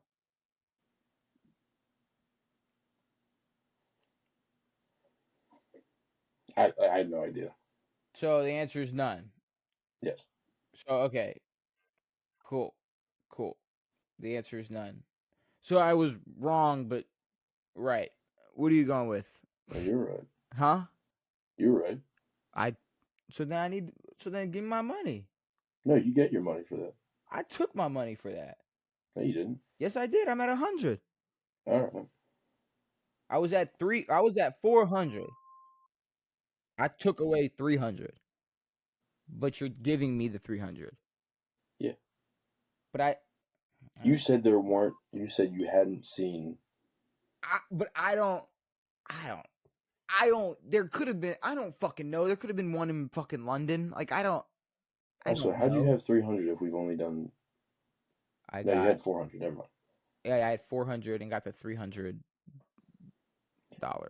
Whatever the fuck. QBs for 3. Who threw?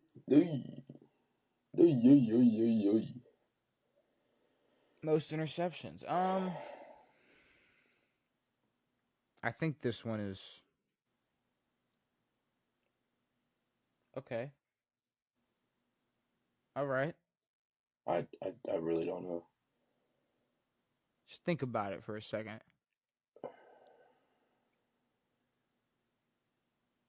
Who threw the most interceptions last season? What am I supposed to be thinking about? Someone that threw the most interceptions last season. I don't know. I don't know. Daniel Jones. Oh, you know it's not Daniel Jones. It's Kirk and Baker. Mm. It's Kirk and fucking Baker. Oh my god, dude. That noise, that is something that has to be fixed. I don't know what that noise is about, but I'm not a fan of it. I'm gonna go defense for 200 because we haven't looked at that yet. Who had the most sacks this season? I want to say, what's his name broke his leg and still finished with the most sacks. I think Aiden Hutchinson. I think Aiden finished. Damn, you could have pulled that. Trey led the league in sacks, and the Bengals aren't paying him. They won't pay him. Jesus and also Christ. the guy they drafted in the first round. Nice. All right. Cool. The guy they drafted in the first round, they're not paying. Yeah. No, they're not paying shit except receivers. Yeah. What are we going with? Pass catchers, 3. Pass catchers for 300. Who led rookies in receiving yards? God, I feel fucking brain dead. Who led rookies in receiving yards? Xavier Worthy. Can't spacebar. Uh, He was I like wouldn't have top. gone. The Jags have never been on my brain. He was like top 4. Yeah, he was. Good for Brian. He was like. And hey, guess what? What? Trevor Lawrence is god awful. Yep, Trevor Lawrence is god awful, but you know, hey. He can throw for 12 to a rookie. I'm gonna go anything for 300 because you got like Cam Ward for that. So let's see. Who was the first coach fired this past season? Now is it? It's a lot different than the first overall pick. Past season? Because Antonio was fired during the season. No, this pet like. But you're saying after the season ended? During the 2024 season. So then, bro from the Raiders, Antonio Pierce, right? Pierce. That's his name. That's gotta be it. Yeah. Fuck. You missed the big one, brother. Fuck. I know. You know but you know what? I forgot he even got fired last year. Yeah, what was happening was we were calling for Pierce to get fired the whole season. And then the Jets turned around and fired Salah for no reason. Well, not no reason, but. Yeah. Okay. I remember now. Yeah, I understand it now. I understand it now. What are we going with? Running backs for 3. Running backs for 300. Who led rookies in rushing attempts this year?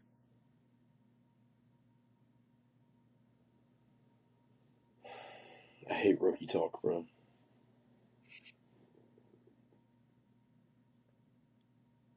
I hate it. Fucking rookie running backs were there. What rookie led the? Who led in rushing? Rushing attempts. Fucking no. Just attempts. So what rookie started? What rookie played a lot?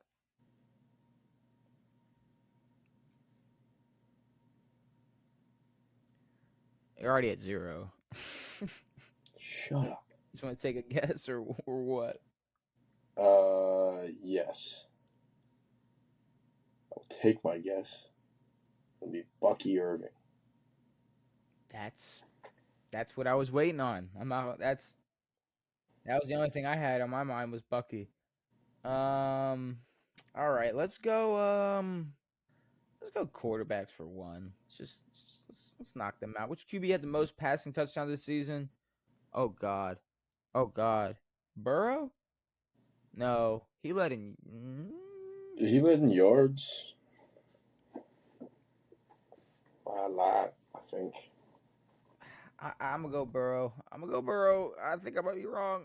Okay. Yeah. Okay. I'll take it.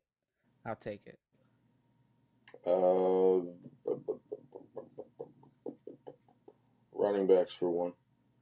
Running backs for one. Who had the most rushing yards this season? Saquon Barkley. Yeah. I'll go pass catchers for one. Who led the league in receiving touchdowns? Oh fuck. Oh no. Oh wait. Give me Justin. Jamar. I couldn't. How did you go? I was.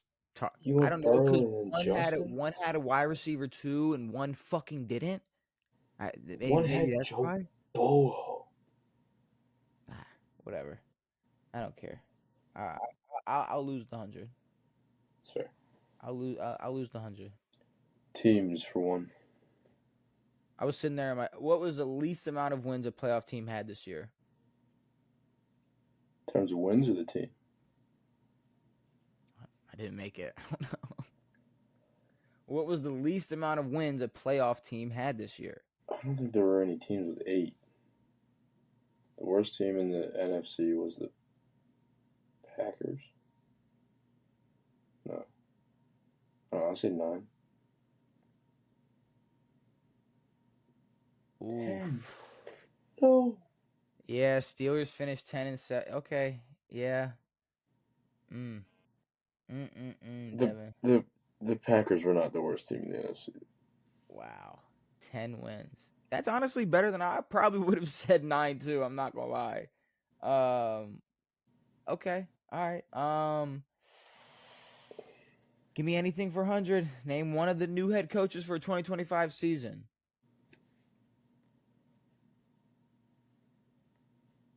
Ben Johnson?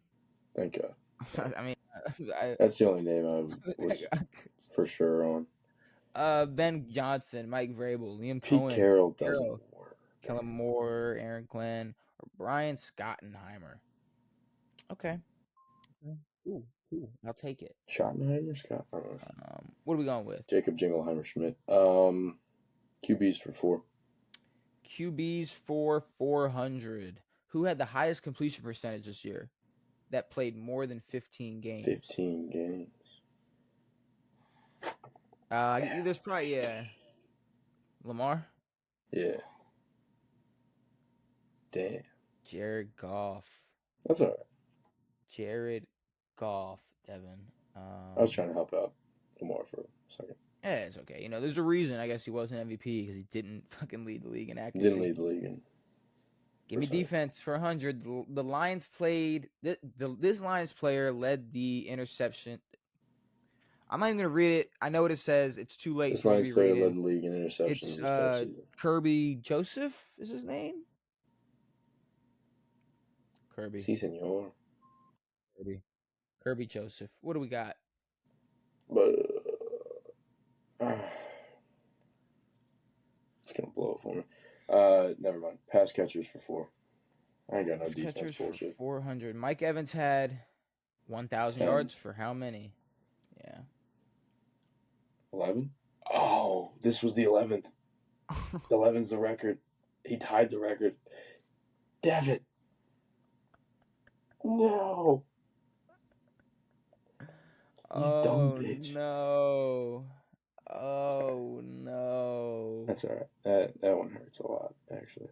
Oh, no. Mikey, don't be so quick with these goddamn clicks. Well, usually you're like, all right, you give me a second. You were like 10. I mean, 10. Yeah, fucking 10. It's 10. Lamar Jackson. Best accuracy. Give me teams for 4. I almost said Geno Smith, which would have been even worse. Give me teams for 4. What team gave up the fewest points this season? Who had the best defense? Points. Fuck. See, I'm at a crossroads because yards, I believe. Give me the Broncos. Okay. Ooh. Okay. I wouldn't have thought. Not a team on my radar at all. So, okay. Can't be mad at it. RBs for 4. Running backs for 400. The longest rush of the season was 92 yards, and it happened in Week 18. Who was it? Do you know? I think this was on a recent Jeopardy. No. Yeah. Who had the longest rush? I think that was either that is one or that's something I've seen, but I feel like we had who had the longest rush. Maybe not. I'll know if when I see the name, I'm gonna go, oh yeah, I remember. Week 18, who was it? 92 yards. I have no fucking clue. Josh Jacobs. Josh Jacobs. Damian Pierce. Damian Pierce, bro. And you know it's crazy. I fully remember Damian Pierce being the answer now. No, I think Damian Pierce was the answer for a different question. I think it was who had the longest rush last season. Yeah, you're right. I think that's all it was. Those were the only 2 names I had in my head, and Damian Pierce felt better. God damn. I mean, defense for 300. This Minnesota Vikings linebacker had 2 pick sixes this past year. What? Eric Kendricks? That's the only. Is he even still a Viking? Did I just pull like a dementia name out of my ass? He might be a Dolphin. Yeah. Van Ginkel. Van Ginks. The Van names are real tough, dude. The Van names are tough. The white linebackers are real tough. And the real question Van Der Esch, Van Ginkel, Anceloni. I don't know. Where the fuck does Eric Kendricks play now? I think he's a Dolphin. Is he? I don't know. Eric Kendricks. Oh my god, he's not in the league anymore. Whew. Yeah, that's a. When did bro lead the league? Okay, he played. Okay, he was on Dallas last. Okay.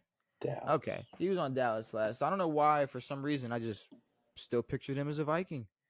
I mean, he played fucking 10 years there. What are we going with? Anything for 4. Who led NFL rookies in passing yards? How is that a 400 level question? D. Yeah. Oh my god, Devin, I was fully on your fucking side. Oh my god. Oh my god.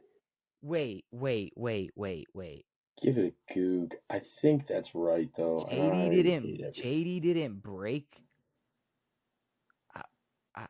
I mean, I'm not to take anything away from him because we were talking about him as having the best rookie season ever. What happened? 3.568. Damn. Well, it was. I don't. Oh, damn. Oh, that hurts the heart. That hurts the soul. Not even me getting that wrong. The fact that he lost to Bo Nix in terms of rookie passing yards, that hurts a lot more. That slipped my mind too. He played college ball for 12 years. 400. This Colts linebacker led the league in tackles. Oh my god. I know who it is. I can see him. I'm looking at him right in the fucking face. Darius Leonard? That's a name, right? If one of those names is correct, I'll give it to you. For real? Neither. It's real close. Yo, I need to make sure that's a person and I didn't just make that up. Because No. Who the fuck is Darius Leonard? Did I just make that up? Or are we gonna? There's a Leonard who was a Darius. Okay, Okay, yeah, bro. He played for the fucking Colts. He was a linebacker for the Colts. Okay, yeah. I was all right. I'm not now. I don't feel as dumb. What are we going with? QBs for 5. Even though I've got absolutely nothing on this game. QBs for 500. Well, QB was stacked them. Oh, how is this a 5? This is a 5. This is supposed to be easy. I'll shut up. But yeah. Aaron Rodgers. You want to think for one more second?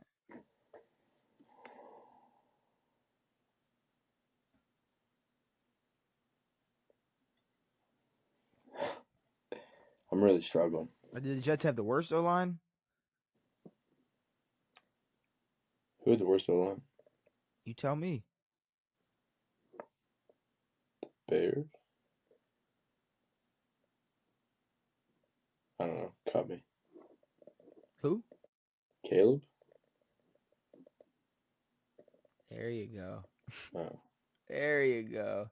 Thanks for helping me out there, buddy, old pal. You're getting the shit sacked out. Getting the shit sacked out of him. Getting That's the awesome. shit sacked out of him. All right. I'm scared. Odell was getting the shit sacked on him.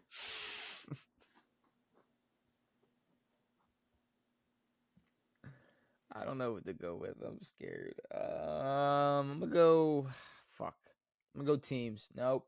I'm gonna go defense. Nope. I'm gonna go pass catchers. Nope. Defense teams. Defense teams. Defense teams. Defense teams. Defense teams. Defense is one side of the ball. Teams is two sides of the ball, which means I have a 1 in 64 chance on the defensive side. I have a 1 in 32 on the team side. Give me teams. You have 1 in 32 on the defense side Nope. as well. Nope. Because then I'm thinking like, oh man, did this defense suck? It's like, no, because their offense wasn't that bad. And then I got to think about the whole fucking team, Devin. I'm not doing that. When I got to What do it teams here. you have to think about the whole fucking team? What team had the highest field goal percentage? Now, this is a factor that we didn't factor in, which is special teams. Fuck. Yeah, no, my math was off on that one, huh? Pretty bad. I mean, No, it was bad. It was bad. Yeah, it was bad. No, I'll take it. Real bad. No, I'll take it. It was bad. That's fine. Fuck. Shit. What team had the highest field goal percentage? You know who it was? It was let's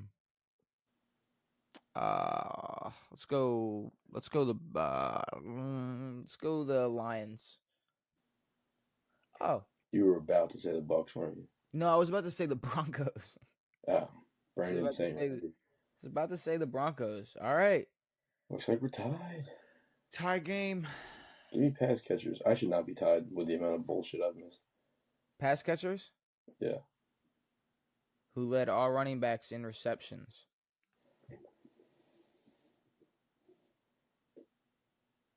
Brian Westbrook. I'm kidding. Don't put that in. Almost hit it. Who led all running backs in receptions? Good Kamara luck. still out there balling? Is that your That's all I answer? got. Sure. Etching. Chain. Oh boy. Oh boy. All Can I right. put a Sky Comma in my name? You can if you want. Fuck. Shout out Gary Goldman for that joke. Maybe defense was where I was supposed to go. What team allowed the least amount of rushing yards per game? Devin, I'm not going to lie. This is going to be the game winner. This is going to be the game closer. This is going to be where I mark it and say it's over.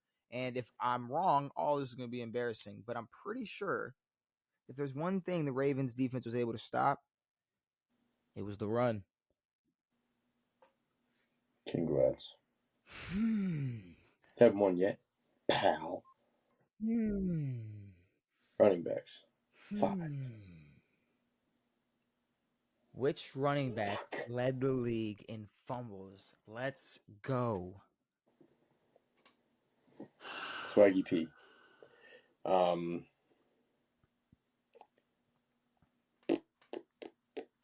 Maggie Gyllenhaal. She fumbled into the right spot. Which running back led the league in fumbles? Good luck. Zachary Charbonnet. That's your answer? Sure. Ramondre Stevenson. That was close. That was really close. Ramondre Stevenson. All right. Well, Joe Milton used to wear what number for this was if you would have pulled, I'm not gonna lie, you fully deserve like at least to be tied because no, you would have won. You would have won. Wait. No. We would have tied. We would have tied. We would have tied going into the final factile. Because this man wore 19. How is this a 500 question? I'm gonna be honest. I don't know the number. Joe Milton, the backup quarterback for the Patriots. Yeah, I thought he wore 5. No, he wore 19. That's like it's so memorable because of how stupid. Who wears 19 in 2025? Fucking Joe Milton. It's Cooper Flagg wears 32. It's final factile time, Devin. Now it's telling us to put in our wagers, but we don't have valid wagers. We don't have valid wagers, so we're gonna skip the wagers, and we're gonna just go straight to it. Don't say it out loud. I think that's what you did last time, and you fucked it all up. This past season was the first season in NFL history in which 4 rookies all reached 1,000 receiving yards. Fuck. First season of it, there was 4 rookies all reached 1,000 receiving yards. Okay. I don't know. Okay. No. Hold on. I've won.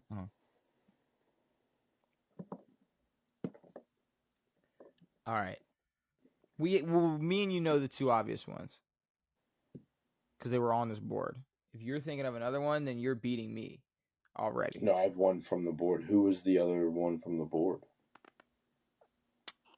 It was Brian Thomas. Yeah. And then it says receiving yards. Malik's up there. Well, I don't want to give it to you if you don't know. And then... I mean, I won either way, but Brock Bowers. Brock. He had 1,000 yards. Was Brock a rookie last year? Was Brock Bowers a rookie last year? Yeah. I thought he was a rookie 2 years ago. Maybe I'm stupid. No, he was a rookie last year. So Brock, Brian Thomas, did fucking Malik crack 1,000? Must have. Jesus Christ! If he cracked 1,000, then who else cracked 1,000 receiving yards as a rookie? Who are we missing? I mean, what's his name? Zay Flowers only had. Who'd you guessed? Worthy. You guessed Worthy. No, I meant Worthy. Worthy only had 700 something. Fuck. Let's find out. Neighbors, Bowers, Lad McConkey, White Lightning. Lad McConkey. Oh my God. Shout out Lad. Damn. Also, we could have gone in on it together. Pause. What do you mean? Like we had nothing to fight for in the final factile. No, yeah, I mean that's why I said Brock out loud. I mean, yeah. I was like, yeah. I mean, the game was over. Brock Bowers. I'll take it. And that was a close one. I'm not gonna lie. Had you just, I guess, since you don't know who Joe Milton is, I guess it wasn't. Bo Nix. I thought. How many seasons Mike Evans has played football? Yeah. Pretty goddamn dumb coming out of my camp. Yeah, shaming me for not knowing that Jamar. I'm ashamed of touchdowns. A lot of things, especially my performances in all of these Jeopardies. Yeah. It's very humbling to just, even as a winner, like I walked away with negative points. It's also tough sometimes just doing it way at the end. Like, oh yeah, my brain is diarrhea. We yapped for 2 hours and then played a game, a brain game, a thinking game. I'm like, you put me on a timer. I'm like, oh. Yeah, no, I'm fucked. But Devin, OJ. We talked about a lot of shit. We talked LeBron. See, those games are like the ones without like the stupid questions. Like those aren't stupid questions. Those are like facts that. I mean, those were good questions. We just, I think we kind of dropped the ball a little bit. We talked OJ. We did not talk OJ. You just brought up OJ, and now I just said OJ.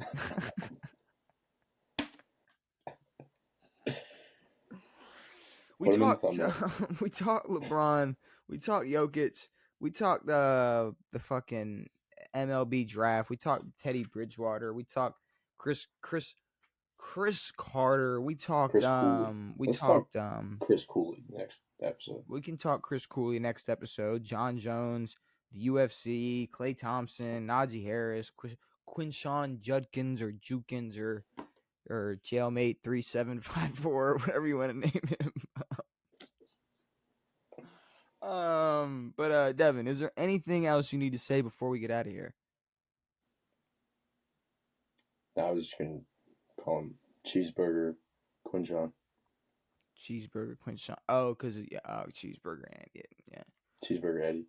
Cheeseburger Eddie. We say Cheeseburger Andy Andy. because Cheeseburger Andy is Andy Reid.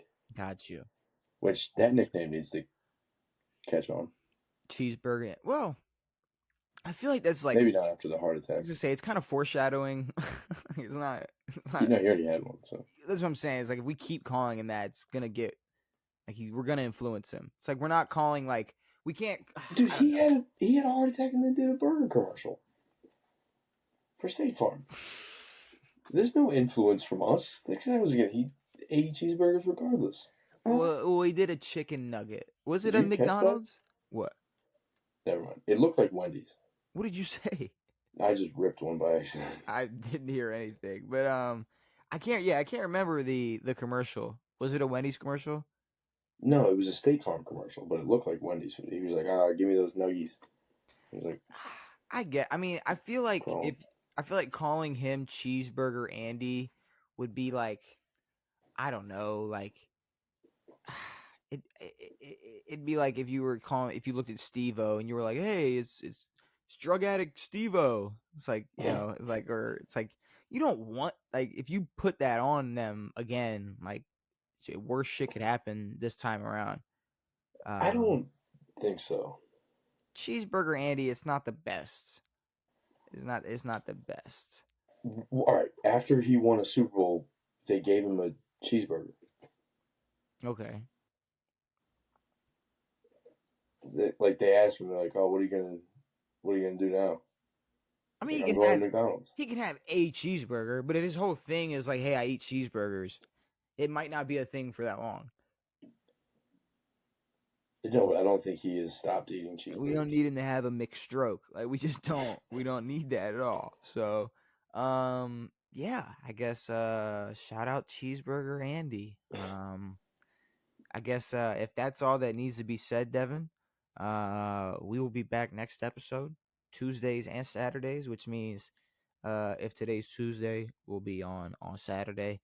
We'll talk fucking Chris Cooley and if Terry's gonna get paid, I guess that's one thing we're gonna talk about. But no, we got some NFL execs dropped a poll for quarterbacks. We got Bleacher Report's awful top 100 list. We got some things to discuss next episode. But with all that being said, hopefully you enjoyed this episode of On It. We'll be back on Saturday. It has been me. It has been Devin. It has been real. We are out.